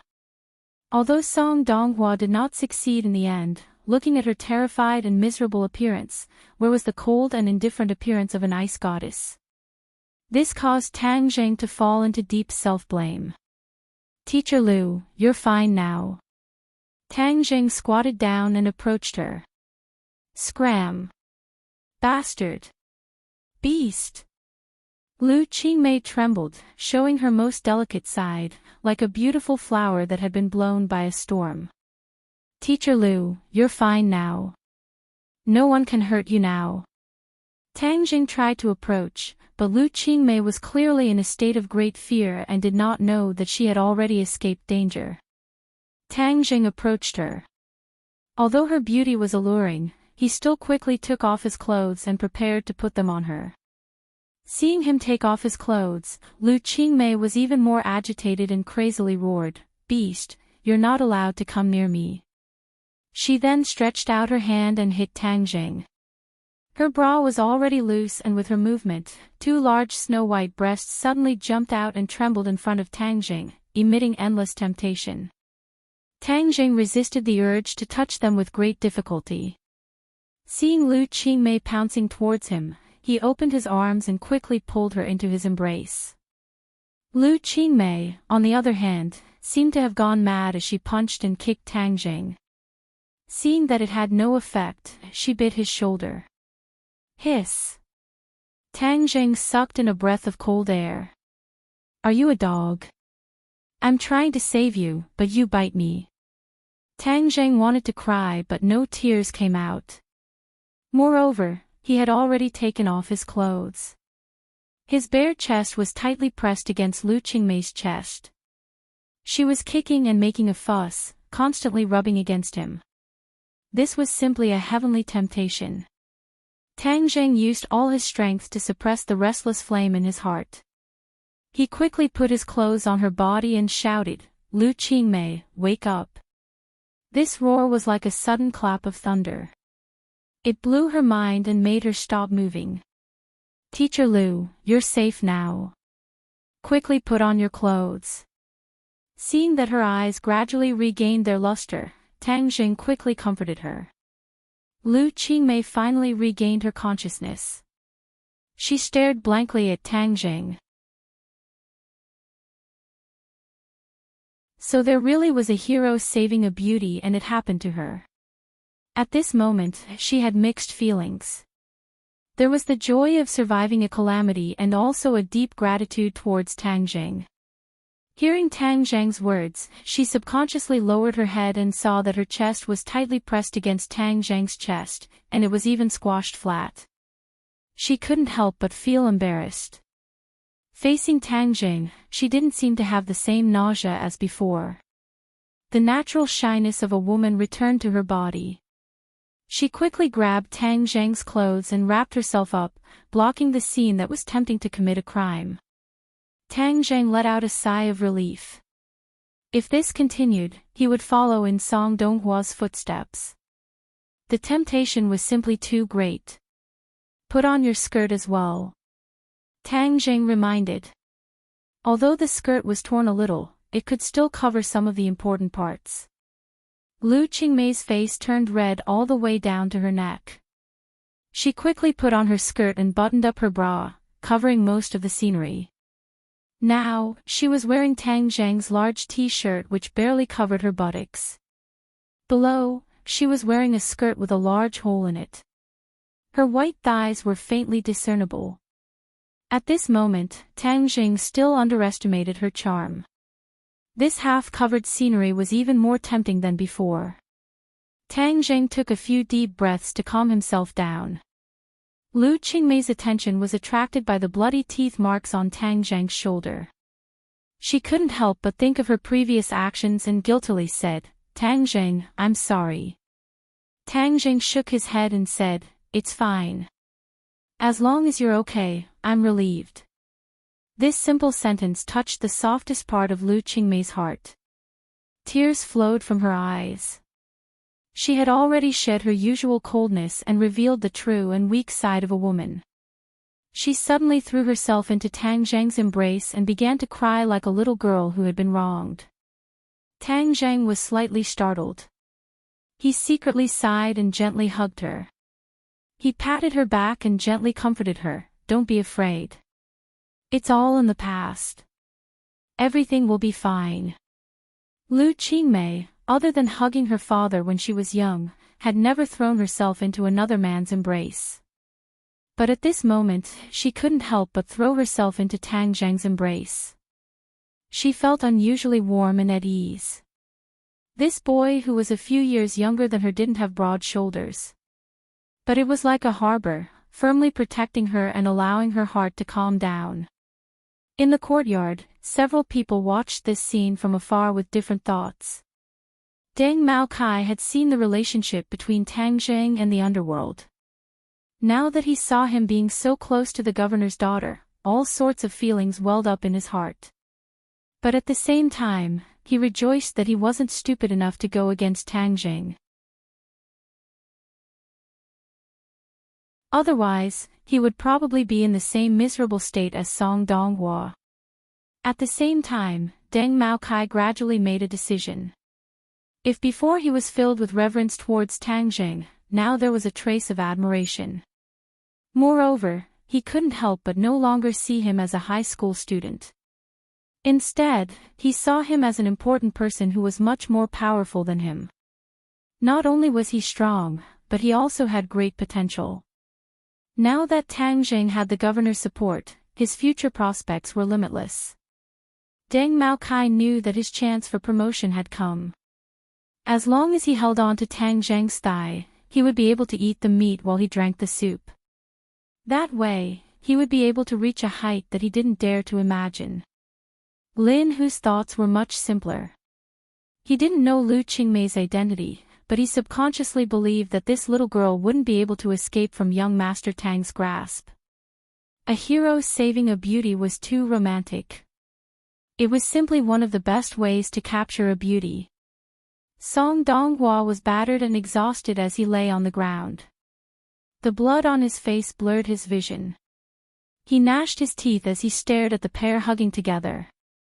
He unwillingly and angrily roared, "This daddy knew that you and Tang Zheng had an affair. You still dare to pretend to be pure and virtuous. You pair of dogs, this daddy will kill you." Song Donghua had already been completely blinded by his hatred and anger. When Lin Hu heard this, his expression changed. He kicked Song Donghua in the stomach and cursed, "F***K, you dare to scold young Master Tang.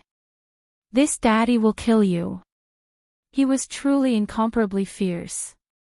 Song Donghua's body was curled up like a shrimp as he continuously sucked in cold air. He no longer had the strength to speak.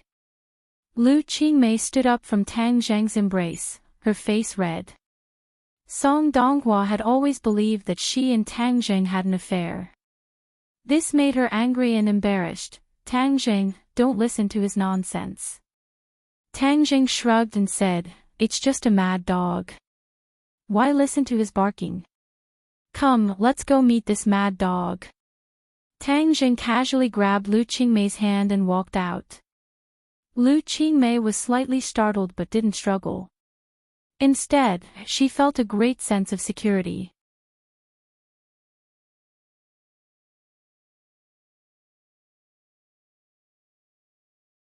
Chapter 153. Tang Zheng led Lu Qingmei into the courtyard and faced Song Donghua. He did this not to show off but to help Lu Qingmei walk out of her shadow. Please, without a doubt, Song Donghua's actions had left a huge shadow in Lu Qingmei's heart. Tang Zheng had once read a story in a book about a girl who did not dare to face her past after being raped.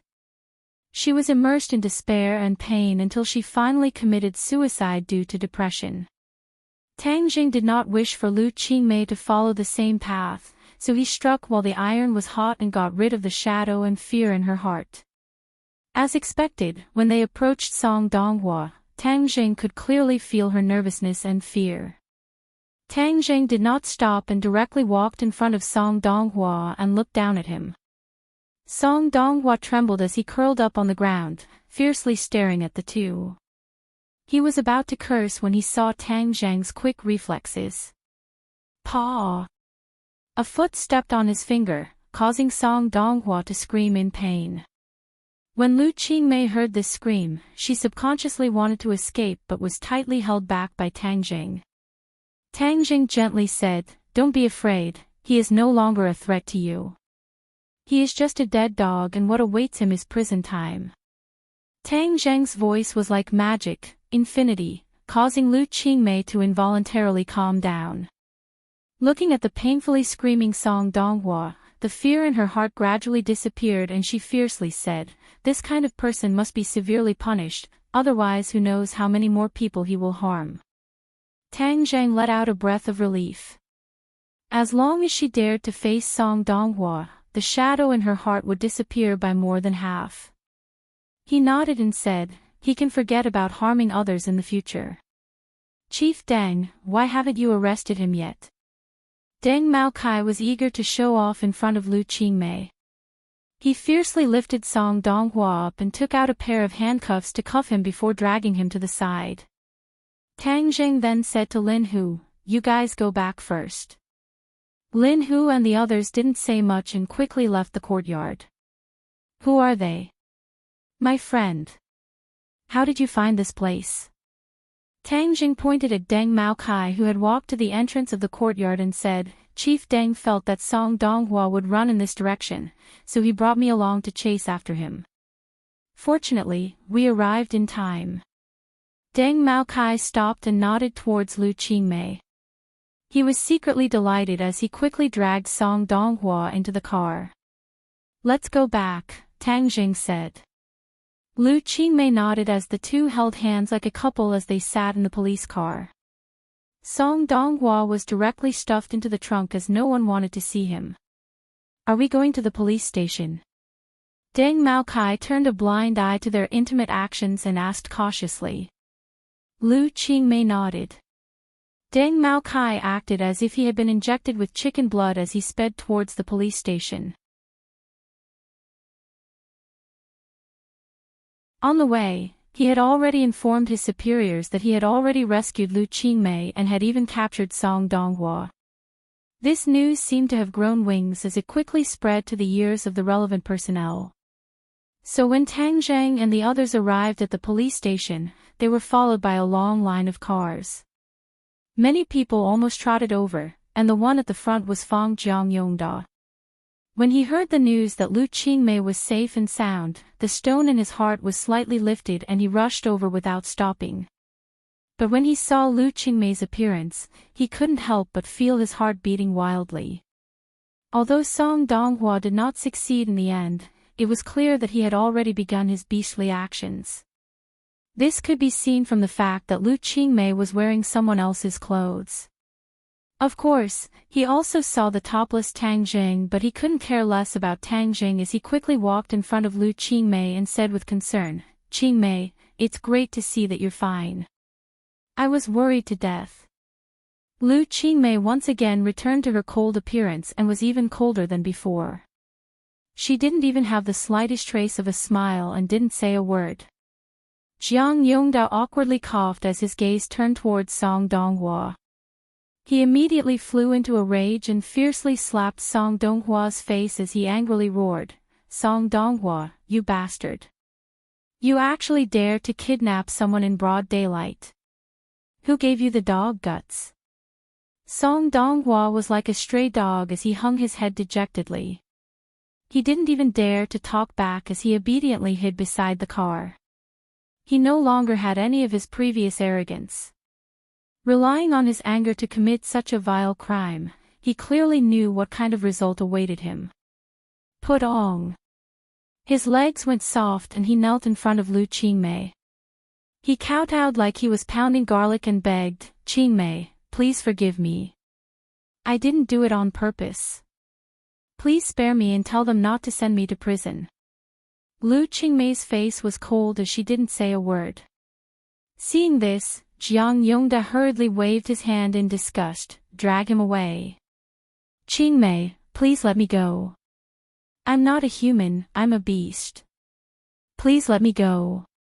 Song Donghua desperately begged.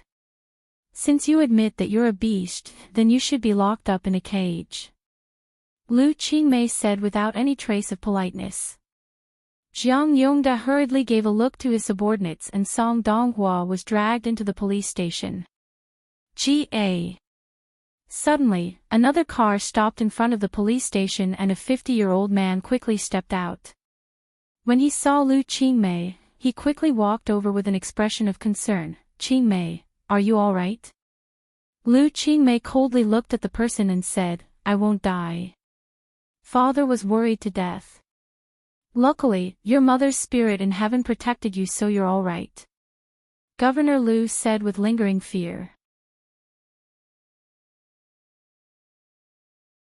The atmosphere in the police station became heavy because the arrival of the governor made everyone hold their breath. This small police station had never had such a big figure come before. Don't mention my mother.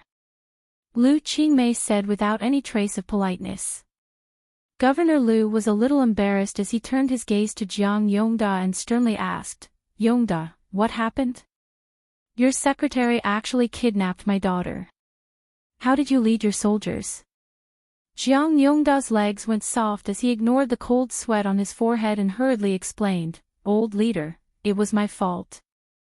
I didn't protect Qingmei well. Song Donghua's actions were also out of my expectations. I didn't think that he would be so crazy. I cannot shirk the responsibility. Governor Lu waved his hand and interrupted his self-reflection and said, Did you catch the person? We caught him. How did you catch him? This. Jiang Yongda was speechless as he didn't know the exact details. Lu Qingmei pointed at Deng Maokai and said, It was Police Chief Deng who saved me. Deng Maocai's heart bloomed with joy. This joy was even stronger than when he first married his wife. He used all of his willpower to hold back his smile, solemnly saluting Governor Lu, sonorous and powerful as he said, This is what I should do as a people's police officer. Governor Lu looked deeply at Deng Maokai and took the initiative to extend his hand. Deng Maokai hurriedly grasped it with both hands as his excitement was written all over his face. Only this kind of police officer can protect the people. Good. Governor Lu praised. Everyone else looked at Deng Maokai with envy. This little brat had run into dog shit luck to actually obtain such a large contribution.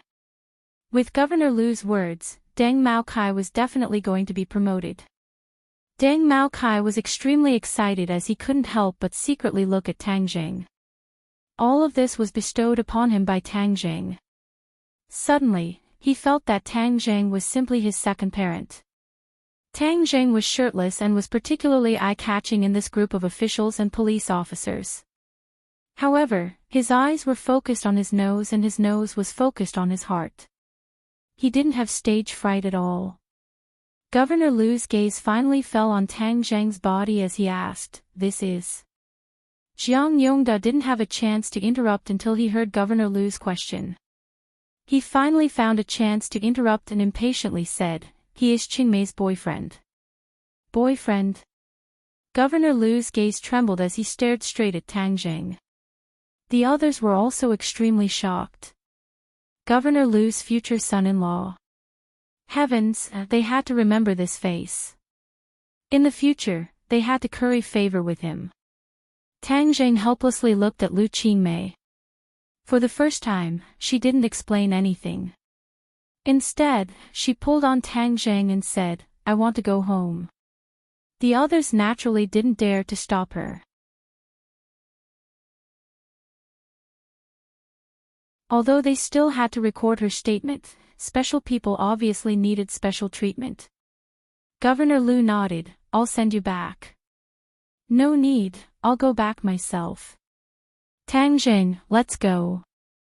Tang Zheng was pulled and left the police station under everyone's gaze. The two sat in a taxi and Tang Zheng finally couldn't help but sigh in a low voice. I didn't think your identity was so illustrious. Lu Qingmei wrinkled her eyebrows and said, he is him and I am me. Don't confuse him with me. Your relationship isn't good. Lu Qingmei hesitated for a moment before saying, in the past, in order to get promoted, he didn't even come back to see my mother when she was seriously ill. Until my mother died, I didn't see him again, so I hate him. I don't like officials. Tang Zheng suddenly realized why their relationship was so stiff. When the two returned home, Lu Qingmei told Tang Zheng to sit down. I'm going to take a shower, you sit for a while. Tang Zheng nodded, indicating that she could do as she pleased. The warm water drenched her body from top to bottom. Lu Qingmei gradually calmed down, but her heart still had a lingering fear. Looking at her curvaceous body, this body that was enough to make countless men go crazy actually brought her such a disaster. But fortunately, Tang Zheng saved her. Through the frosted glass, she couldn't see Tang Zheng clearly, but she could feel his presence. It was as if with him sitting there, her heart would calm down. The corner of her mouth couldn't help but curve into a smile, and her heart gradually changed. After taking a shower, she came to the living room and handed the clothes to Tang Zheng and said, put it on, otherwise you'll catch a cold.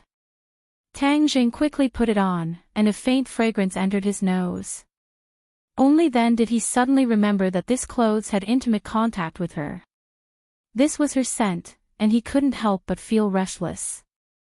Lu Qingmei also seemed to realize this point, and her face was a bit red.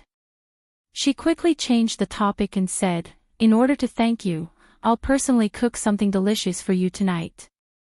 No need to be so polite. What? You won't give me a chance to thank you. Okay then. Let's go, accompany me to buy groceries. Lu Qingmei returned to her ice goddess appearance, but her tone was a bit more intimate. There was a market not far downstairs, and the two went home after buying groceries.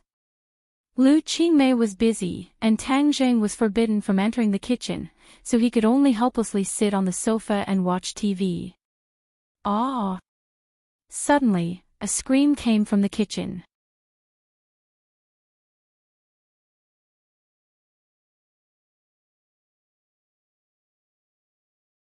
Chapter 154.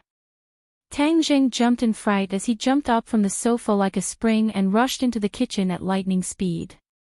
In the book group, he saw Lu Qingmei jumping up and down with a kitchen knife in one hand and a spatula in the other. She didn't look like an ice goddess at all.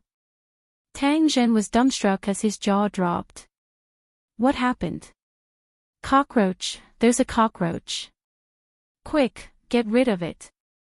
Lu Qingmei pointed at a small cockroach on the ground and screamed. Tang Zheng rolled his eyes. What was there to be afraid of about a cockroach? The cockroach seemed to have heard Lu Qingmei calling its name and actually crawled towards her.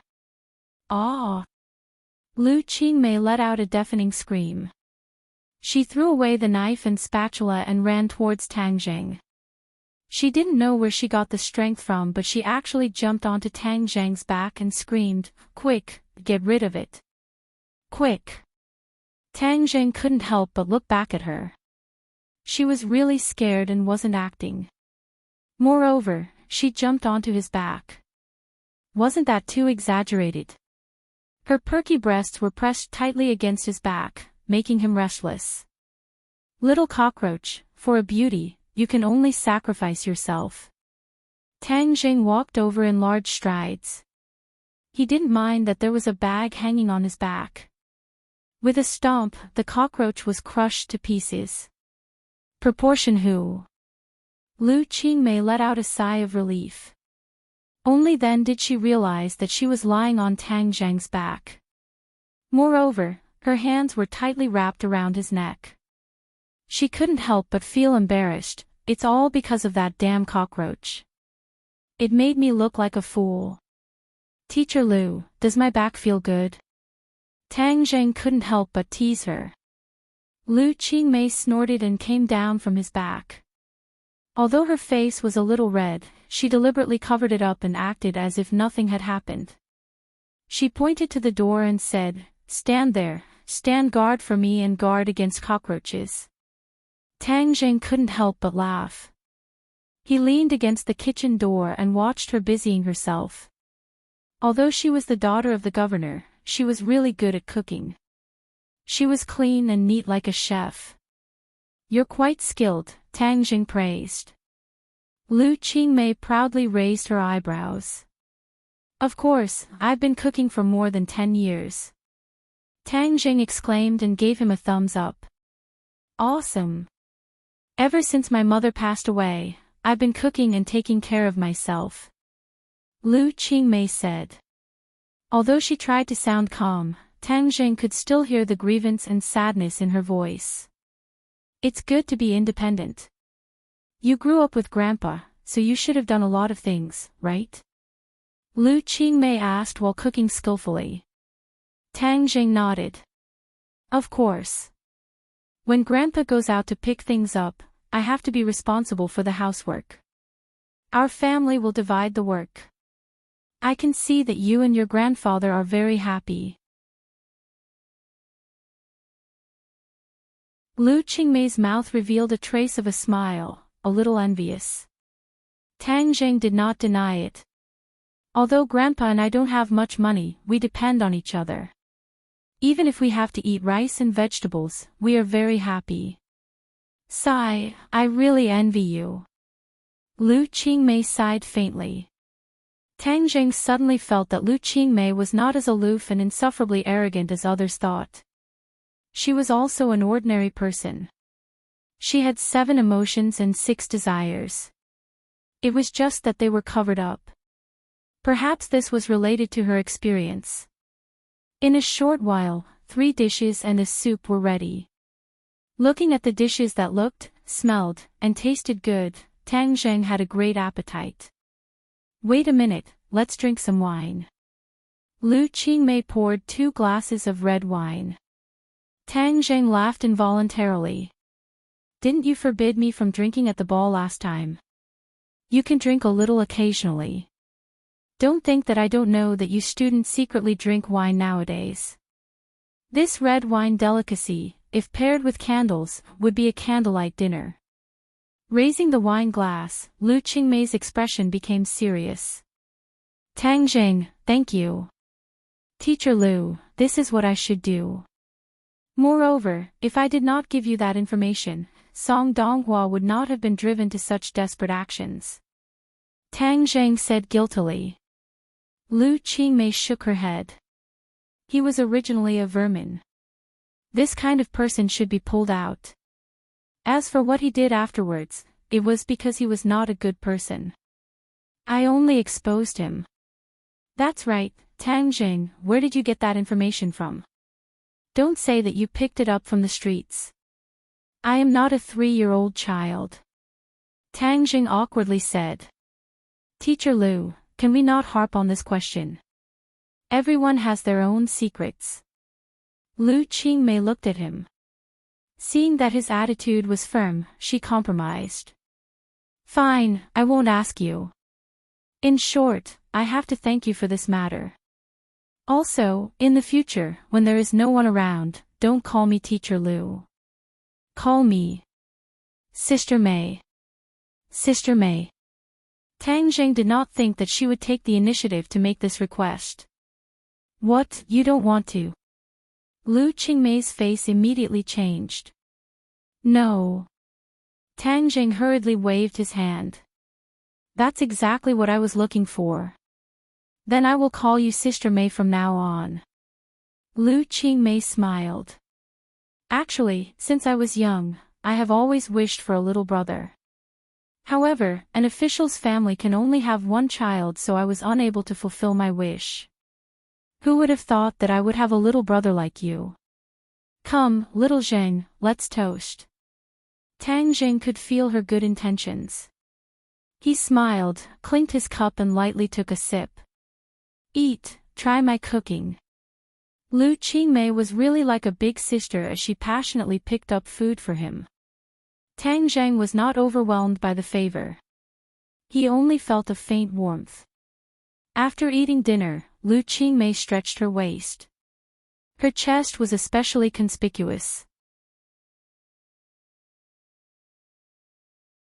Tang Zheng secretly glanced at it and hurriedly lowered his head. "I'll cook. You wash the dishes. Quickly go." Tang Zheng cleaned up the dishes and entered the kitchen. He quickly washed them. After a while, he heard a noise outside. He hurriedly went out and found that Governor Lu was actually standing at the door. Lu Qingmei directly refused his request to enter the house. Governor Lu also saw Tang Zheng. He solemnly waved his hand, indicating that Tang Zheng should go over. Lu Qingmei stopped him and said, "Continue to wash the dishes." Tang Zheng smiled and returned to the kitchen. However, he clearly heard the conversation between the two. He only heard Governor Lu solemnly say, "Qingmei, you are making trouble. He is your student. How can he be your boyfriend?" Obviously, Lu Qingmei already knew that Tang Zheng was a student. Lu Qingmei coldly said, "Why can't a student be my boyfriend? Moreover, it is my freedom to find a boyfriend. It has nothing to do with you. I am your father. I have to care about your marriage." Governor Lu seemed to feel that this matter was too serious, so he increased the severity of his tone. Lu Qingmei snorted disdainfully, "Do you care? Then what kind of person is Song Donghua? Can't you see? That was an accident. Moreover, I did not choose him." Governor Lu explained. "In short, this is my private matter. I do not need you to tell me what to do. You can go tell your subordinates what to do. You have no right to care about me. I want to rest, so you can go back. You two live together." Governor Lu was shocked. "Is there anything wrong with that?" Lu Qingmei asked back. Do you want your mother's soul to not be able to rest in peace?" Governor Lu was already flustered and exasperated. These words ignited the anger in Lu Qingmei's heart as she roared, "You have no right to talk about my mother. Leave, I don't want to see you." After she finished speaking, she slammed the door shut and squatted in front of the door, burying her head in her knees. Tang Zheng let out a long sigh as he walked over and patted her shoulder. "Sister Mei, why don't you tell him the truth?" Lu Qingmei raised her head and said, "I just want to anger him. What right does he have to care about me?" "Okay, you should rest early. I will go back first," Tang Zheng said. "No, he must be waiting for you outside. If you are caught by him, it won't be good if you are exposed. Moreover, he likes to preach and will definitely annoy you. You can stay at my house tonight and sleep on the sofa," Lu Qingmei said resolutely. Wouldn't this make him misunderstand? Lu Qingmei raised her neck. "I want him to misunderstand. Consider it as doing your sister a favor. Stay at my house tonight, okay?" Tang Zheng had no choice but to agree. Thus, he called his grandfather to tell him. At this time, Fang Shishi's call came. "Tang Zheng, are you asleep?" "Not yet. Did you miss me?" Tang Zheng glanced at Lu Qingmei beside him and said in a low voice, "Yes." Lu Qingmei crossed her arms as she looked at him with interest and a smile that was not a smile. "I heard that teacher Lu has already been rescued," Fang Shishi said. "And she has already been rescued. Then you should rest early. You still have class tomorrow." Tang Zheng did not dare to say more as he hurriedly hung up the phone. "Fang Shishi?" Lu Qingmei curiously asked. Tang Zheng nodded. "Your little girlfriend really cares about you." Tang Zheng gave an embarrassed smile. "What, you don't want to contact Yi Dingdang? You can't favor one and discriminate against the other. Lu Qingmei joked. Tang Jing quickly said, Sister Mei, don't make fun of me. I really have nothing to do with Yi Dingdang. Oh, I don't believe it. I've heard a lot of rumors about you too. It doesn't seem fake. I'm tired. I'm going to sleep. Tang Jing quickly jumped onto the sofa and lay down, pretending to sleep. Looking at his embarrassment, Lu Qingmei could not help but laugh. She did not look like an ice goddess at all. Tang Jing pretended not to hear and simply closed his eyes tightly. Little Zheng, good night. Sister Mei, good night. He fell asleep in a daze. After an unknown amount of time, Tang Zheng was suddenly awakened by a scream. He jumped up like a carp and the scream came from Lu Qingmei's room. He did not think much and directly pushed the door open. The door was not locked and opened. He saw Lu Qingmei sitting on the bed, her hair scattered. The bedside lamp was on and her face was full of fear. What happened to you? I had a nightmare. Lu Qingmei was still in shock. It's okay. You continue to sleep. I'm in the living room. If you need anything, call me. Lu Qingmei was wearing a nightgown and could vaguely see the attractive scenery. Little Zheng, sit down and accompany me for a while. Lu Qingmei pointed to the other side of the bed and said. Tang Jing walked over and sat down, but Lu Qingmei took the opportunity to lean on his shoulder. She touched his shoulder and asked, Does it still hurt? It doesn't hurt. At that time I was too scared. I didn't know it was you. Anyone would be like that. Let me see how it is. Do you want some medicine? Lu Qingmei pulled open his clothes.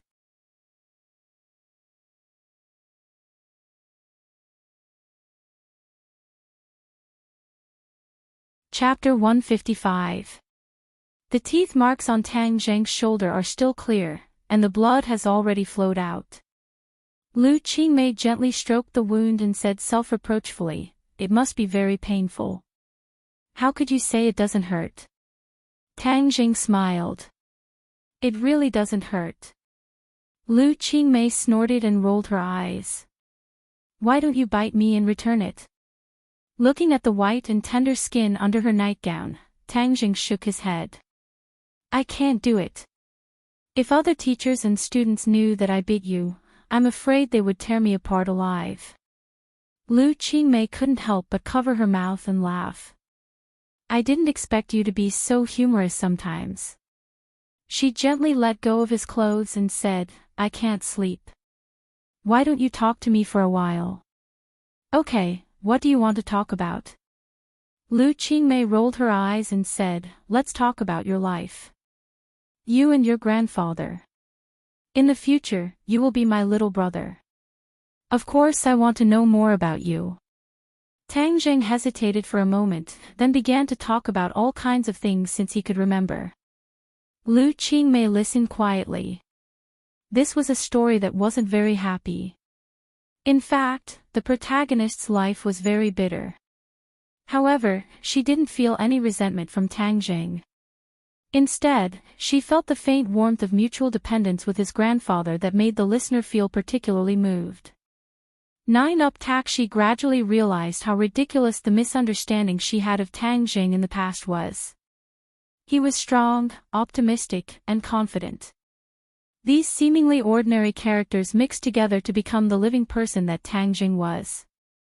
He didn't have a high and mighty radiance, but he was so real and kind. That's all about me. It's nothing special. Tang Jing said with a smile. His smile was clean and bright, as if it could dispel the night. The haze in Lu Qingmei's heart gradually dissipated. Lu Qingmei's mouth finally bloomed with a trace of a smile. She yawned and said, Let's sleep. We still have to go to school tomorrow. Tang Jing pretended to get out of bed, but was stopped by Lu Qingmei. Sleep with me. I don't want to be alone. I'm afraid of having nightmares again. This isn't a good idea. Tang Zheng hesitated as he looked at the beauty in front of him. Lu Qingmei saw that his eyes were looking at her nightdress. She didn't feel disgusted. Instead, she smiled and knocked his head. What are you looking at? You're not honest. You're my younger brother. Can't you accompany your elder sister for a while? Then, all right.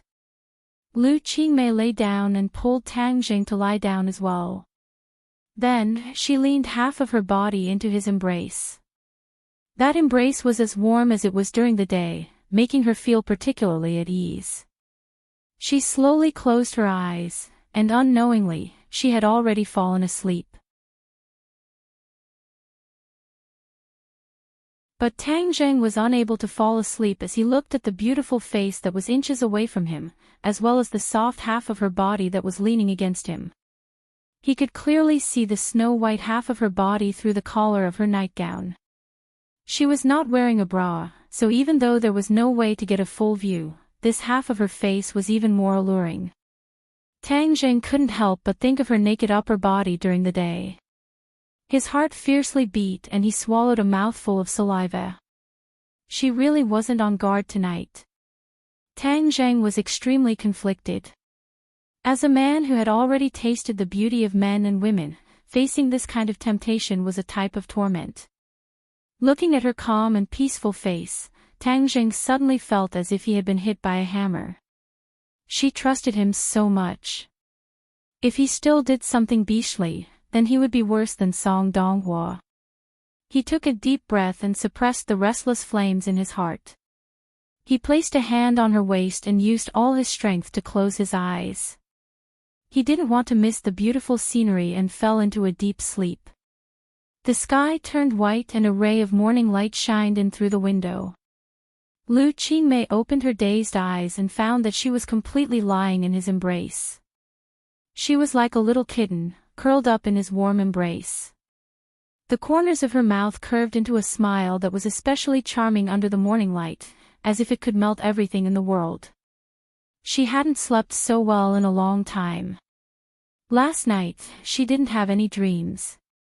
She only felt warm, as if she was soaking in a hot spring. She didn't know why she suddenly trusted him so much. She actually slept in the same bed as him without any defenses. This was something that she couldn't have imagined before. Seeing him peacefully sleeping, her heart moved. Perhaps it was because the two of them had experienced yesterday's matter, so they naturally had a mutual trust and intimacy. She wanted to get out of his embrace, but just as she moved, she found that there was something hard pressing against her lower body. Moreover, it was pressing against her most mysterious place. Although it was separated by clothes, she could clearly feel the hardness. Her entire body trembled as if she had been shocked by electricity. Of course she knew what it was. This was a man's most normal reaction in the morning. She couldn't help but feel a little flustered as her face turned red. She quickly and carefully tried not to touch that thing as she got out of bed. Seeing that he didn't wake up, she let out a sigh of relief. She panicked as she patted her towering chest and quickly left the bedroom. Tang Zheng's sleep was very good. Although it was a bit torturous at the beginning, he didn't feel much after he fell asleep. The sound from the kitchen woke him up. He crawled up and saw that there was no one beside him. He walked out of the bedroom and saw Lu Qingmei busying herself in the kitchen. Quickly go wash up. Breakfast will be ready soon. Lu Qingmei poked her head out of the kitchen and smiled at him. At this moment, Tang Zheng actually felt a little absent-minded. It was as if he was a husband who woke up and saw his wife preparing breakfast in the kitchen. That kind of warm feeling enveloped him and diluted the killing intent that he had accumulated during this period of time. He took a deep breath and drove away these messy thoughts. After washing up, breakfast was already on the table. Breakfast was very simple. There was porridge, eggs, and a small plate of pickles. After eating breakfast, Lu Qingmei dressed up. After a while, she turned into an ice goddess, completely different from the little woman from last night. Let's go. Lu Qingmei actually took the initiative to take Tang Zheng's hand and go downstairs. This scene was coincidentally recorded by a camera in a car in the distance. Lu Qingmei's mini car was towed to the repair shop so she could only take a taxi to work. When the two of them got out of the car in front of the school gate, they instantly attracted everyone's attention. Of course, Tang Zheng also received a lot of attention. Fortunately, Lu Qingmei did not take his hand or else the whole school would have exploded. Lu Qingmei's kidnapping yesterday caused a stir in the city and everyone knew about it. When they saw that she was safe and sound at school, everyone let out a sigh of relief. Fortunately, their goddess was safe and sound. Tang Zheng did not want to continue being the center of attention by her side, so he quickly walked towards the classroom while Lu Qingmei went to the office. There were only 10 days left until the college entrance exam. The atmosphere in the class was clearly tense. Yesterday's matter had come to an end and everyone returned to nervously preparing for the exam. Tang Zheng also did not dare to be careless. He seriously prepared for the exam and gradually integrated himself into this tense and busy school life. But after school, his life was completely different. Lin Hu called to say that Huang Si wanted to see him. What will come will come. Huang Si's underlings had already been scattered by Lin Hu, so the biggest threat now was Huang Si. Obviously, Huang Si had found out that Tang Zheng was the mastermind behind the scenes. So he directly asked to see him instead of Lin Hu and Fire Phoenix. The location was at the Huang family. Tang Zheng hid battle spirit on his body and then accompanied by Lin Hu and Fire Phoenix to this high-walled courtyard. When Tang Zheng got off the car, the two elders nervously looked at him and volunteered, "Young Master Tang, we will accompany you in." Tang Zheng waved his hand. It is not good to have too many people. Whether Huang Si wants to negotiate or fight, I am not afraid of him. You don't need to worry. He had Tian Chanzi's guarantee, so he was not afraid of Huang Si. Seeing that Tang Zheng had already made up his mind, Lin Hu and Fire Phoenix worriedly said, "Young Master Tang, if Huang Si dares to act recklessly, we will rush in. Our people are all hiding behind that small hill. When the time comes, we will directly sweep through his lair." Tang Zheng laughed out loud. "You guys must be addicted to sweeping the field." Lin Hu scratched his head and embarrassedly laughed. "These past few days have been really satisfying. Originally, Hoodlum's lair was under our control. But because the matter is not over yet, we have not opened for business. Once Huang Si's problem is solved, we can open for business with great fanfare. When the time comes, the money will roll in. Soon." Tang Zheng looked deeply at the old mansion and meaningfully said. Tang Zheng walked towards the old mansion with large strides. Under the watchful eyes of Huang Si's two subordinates, he walked into the depths of the old mansion. Tang Zheng looked left and right. Although he did not see a single person, he was sure that there were countless pairs of eyes staring at him. He did not care as he swaggered into the main hall of the old mansion. Outside the main hall was a patio with flowers and plants. The lighting in the main hall was dim, but Tang Zheng was still able to clearly see that there was a person sitting in the middle of the hall. A middle-aged man with an imposing aura. There was no way to hide his murderous aura. He did not even try to hide it as he openly let his murderous aura fill the entire main hall. Although there was only one person, the oppressive aura he gave off was much stronger than calling in a house full of people. Tang Zheng coldly laughed, a show of strength.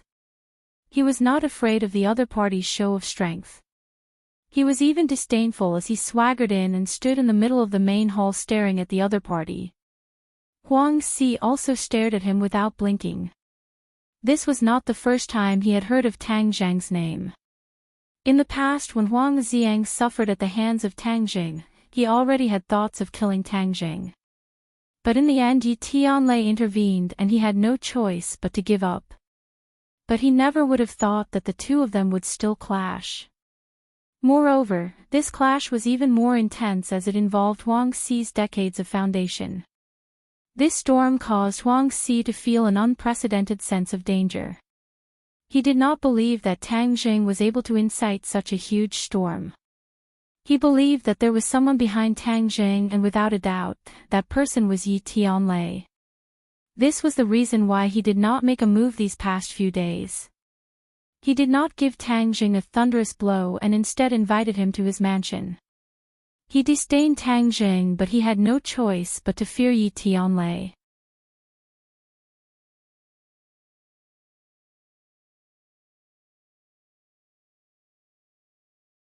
Chapter 156. Their eyes met, but neither of them spoke. The atmosphere was somewhat heavy, oppressive to the point of suffocation. The disdain on Huang Xi's face gradually disappeared and turned into a dignified expression. His eyes were bright and full of expression. For a youth to be able to remain calm in the face of this kind of pressure, just this courage alone was enough to make Huang Xi take him seriously. He pointed to the large wooden chair beside him and said, "Sit." Tang Jing complied and sat down. The servant served tea, but Tang Jing did not drink it. This place was filled with danger, and if there was poison in the tea, then he would be finished here.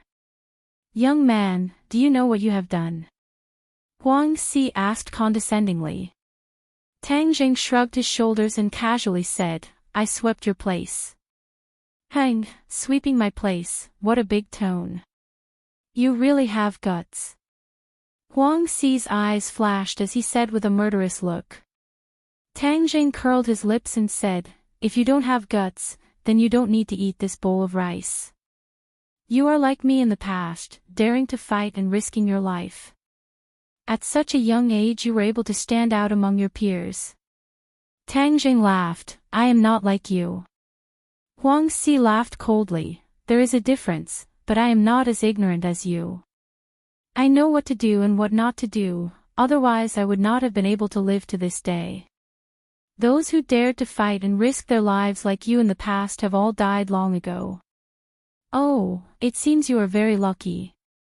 "It is not luck, it is having a brain and not an idiot like you." Huang Xi pointed to his own head and said proudly, "Compared to me, you really are not that smart.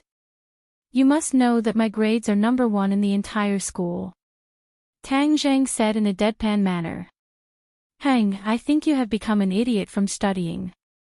What benefits did Yi Tianlei give you to make you risk your life to go against me?" Tang Jing wrinkled his eyebrows. "What does this have to do with him?" "Ha, young man, don't play dumb with me. If not for Yi Tianlei's instructions, would you dare to be so arrogant and do such a thing?"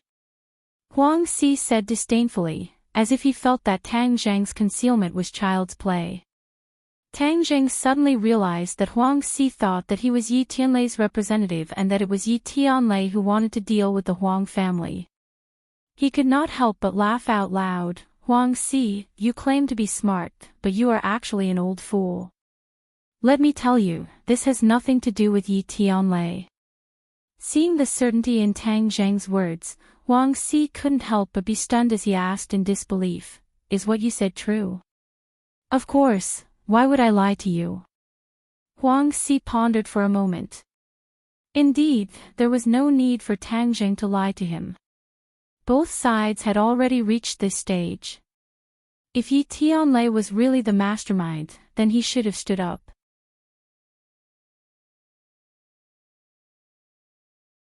Whether it was a peace talk or a battle, Yi Tianlei should have stood up bravely. Moreover, Yi Tianlei was Tang Jing's protective talisman. Tang Jing would not be so stupid as to cut ties with him. This meant that this matter was really done by Tang Jing himself. Huang Xi could not help but laugh out loud. Previously he had been too careful and had almost been fooled by Tang Jing. However, since it was not Yi Tianlei who ordered him to do this, then this matter was much easier to handle. To deal with a powerless Tang Jing, Huang Xi felt that it was as easy as blowing off dust. Inviting him to his house was making a mountain out of a molehill. Tang Zheng, since you were not ordered by Yi Tianlei, then what you are doing is seeking your own death. Don't tell me you don't know. Huang Si jokingly said. It had been many years since he had seen such a hothead. I don't think so. Seeking my own death requires someone to be able to kill me. Oh, then what is your cultivation level? Let me hear it. Let's see if you can keep your life. Huang Si relaxed his nerves and did not immediately make a move. 6th grade refining body. Tang Zheng indifferently said. Huang Si froze for a moment before laughing wildly. 6th grade refining body and you dare to challenge me. I think you really don't know how the word death is written. Do you know what my cultivation level is? 9th grade natal stage. Tang Zheng's voice was as calm as an ancient well. Since you know, you still dare to go against me. Huang Si was puzzled. Tang Zheng shook his head and said, Huang Ziyang came to assassinate me and your subordinate hoodlum also sent people to assassinate me. Before I went against you, you wanted to kill me. Then is there a need for me to continue hiding? Since you will come looking for me sooner or later, I might as well make the first move. Tang Zheng did not say one more thing. In order for his grandfather to live in the ordinary balance without any worries, he had to make sure that the ordinary balance's underworld was within his control. Huang Si, this thorn in his side, had to be removed. This underworld follows the law of the jungle. They tried to assassinate you but you didn't die. That only means you are lucky. Since you took the initiative to provoke me, that means you are destined to die. Tang Zheng pursed his lips and said with a smile, I don't think so. Since you called me over today, then let's talk things out. Good, you do have some guts. If you hadn't done so many things to offend me, I would have taken you under my wing. You are stronger than hoodlum. Tang Zheng shook his head, you will never have the chance to take me under your wing. You also don't have the qualifications. Heng, arrogant. Do you know that you made a mistake today? What mistake? Walking into this hall, from the moment you said that you were not ordered by Yi Tianlei, you were destined to die. Oh.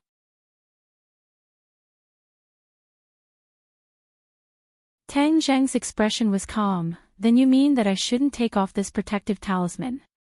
Of course, but it is already too late. Even if you want to put it back, it will be useless. As long as Yi Tianlei does not interfere, you will die without a doubt. Then I will unify the ordinary balance's underworld. Since they did not submit to me, then I will let them experience my power. As for the Ya family, Heng, there will be a day when I will surpass Yi Tianlei. Huang Si was full of confidence and ambition. Yi Tianlei was an insurmountable mountain in his heart. Crossing this mountain was his greatest wish. Tang Zheng understood Yi Tianlei's true background. It was not something that Huang Si could compare to, so he shook his head and said, You won't have that chance. Since you have said so much nonsense, then it looks like you are prepared to kill me. Make your move. You think too highly of yourself for me to make a move against you. Ziyang, come out. Huang Si suddenly roared as a person slowly walked out from the darkness. When Tang Zheng saw this person, he almost did not recognize him. Huang Ziyang, this person was actually Huang Ziyang. His entire body's aura had changed. He no longer looked like a handsome young master. His entire body was shrouded in a strange aura that caused people to tremble in fear. Young man, I heard that you have many secrets on you.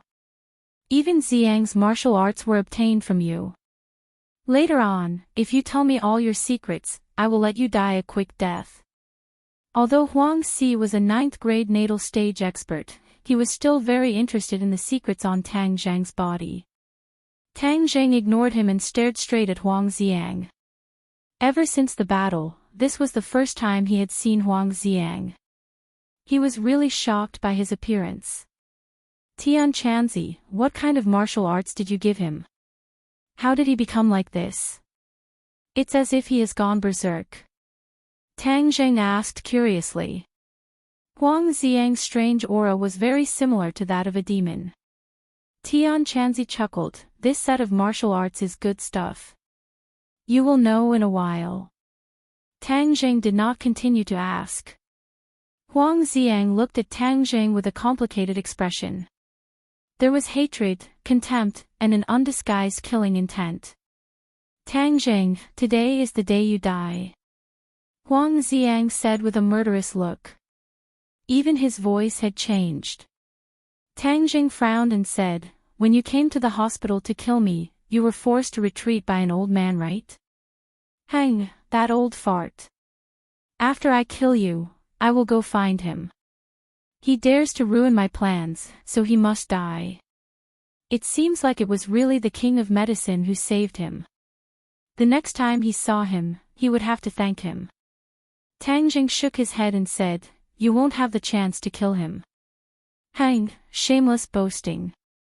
Huang Xiang said with disdain. Xiang, don't waste words with him. Capture him first and force out his secret. With his secret, perhaps our Huang clan will be able to suppress the Ya family in the future. Huang Xi ordered. Relax, he won't be able to stir up any waves. I will slowly torture him until he dies. Huang Xiang said with a cold smile, causing others to tremble in fear. Little brat, later on don't use your true fire on him. It would be bad if he was burnt to a crisp. Leaving him alive will be of great use. Tian Chanzi warned. He is a first-grade natal realm cultivator and I am a 6th-grade body refining cultivator. If I want to win against him, I am afraid it will be very difficult. Tian Chanzi, what method do you have? Don't hide it and quickly tell me. Hi hey, little brat, until the very end, how can I reveal my trump card? You should fight first. Remember, fighting is one of the best ways to increase your cultivation. Huang Xiang is the best opponent for you to train with. Tang Zheng was helpless, but he did not feel any pressure. Since Tian Chanzi did not want to say anything, then he would fight in peace. He really did want to fight. The great battle was about to begin. Huang Xiang approached Tang Zheng step by step. His movements were not very fast, but with every step he took, his aura condensed by a bit. When he finally arrived in front of Tang Zheng, his aura had already condensed to the peak. Huang Xi stared at his son without blinking. He was also very curious about the martial arts his son practiced. This was the first time he saw Huang Xiang in action. He was both excited and proud. The Huang family finally had a successor. Tang Zheng did not move. He watched as Tang Zheng approached, but his entire body's aura had already condensed. When the opponent came close, the two looked at each other with tacit understanding and then attacked at the same time. In the time it took to take a breath, the two disappeared from their original position. In the next second, a fierce collision sound exploded in the air. The two figures flew backwards. Tang Zheng bounced off a pillar in the hall and stopped his retreat. He then rushed forward again. Huang Xiang also retreated a few steps. The limestone floor under his feet shattered, leaving behind 2 long scars. This was the first time Huang Xi saw Tang Zheng in action. Just by seeing the first move, his face could not help but become serious. Tang Zheng was far more powerful than he had imagined. Kill! Huang Xiang gave a loud roar as he fiercely stomped his foot on the ground. Peng! Stone fragments flew into the air as he casually pushed them in a circle. These stone fragments were like a rain of bullets that filled the sky, bringing with them the aura of death as they shot towards Tang Zheng, densely packed and covering the earth. You're tuning in to the LoveLore Library YouTube channel. We're so grateful for your support and don't forget to subscribe to join us on this incredible journey through captivating stories. Your generosity through donations truly makes a world of difference, as it's the primary source of revenue that allows me to expand and enhance this channel for you. Thank you from the bottom of my heart for being a part of this adventure.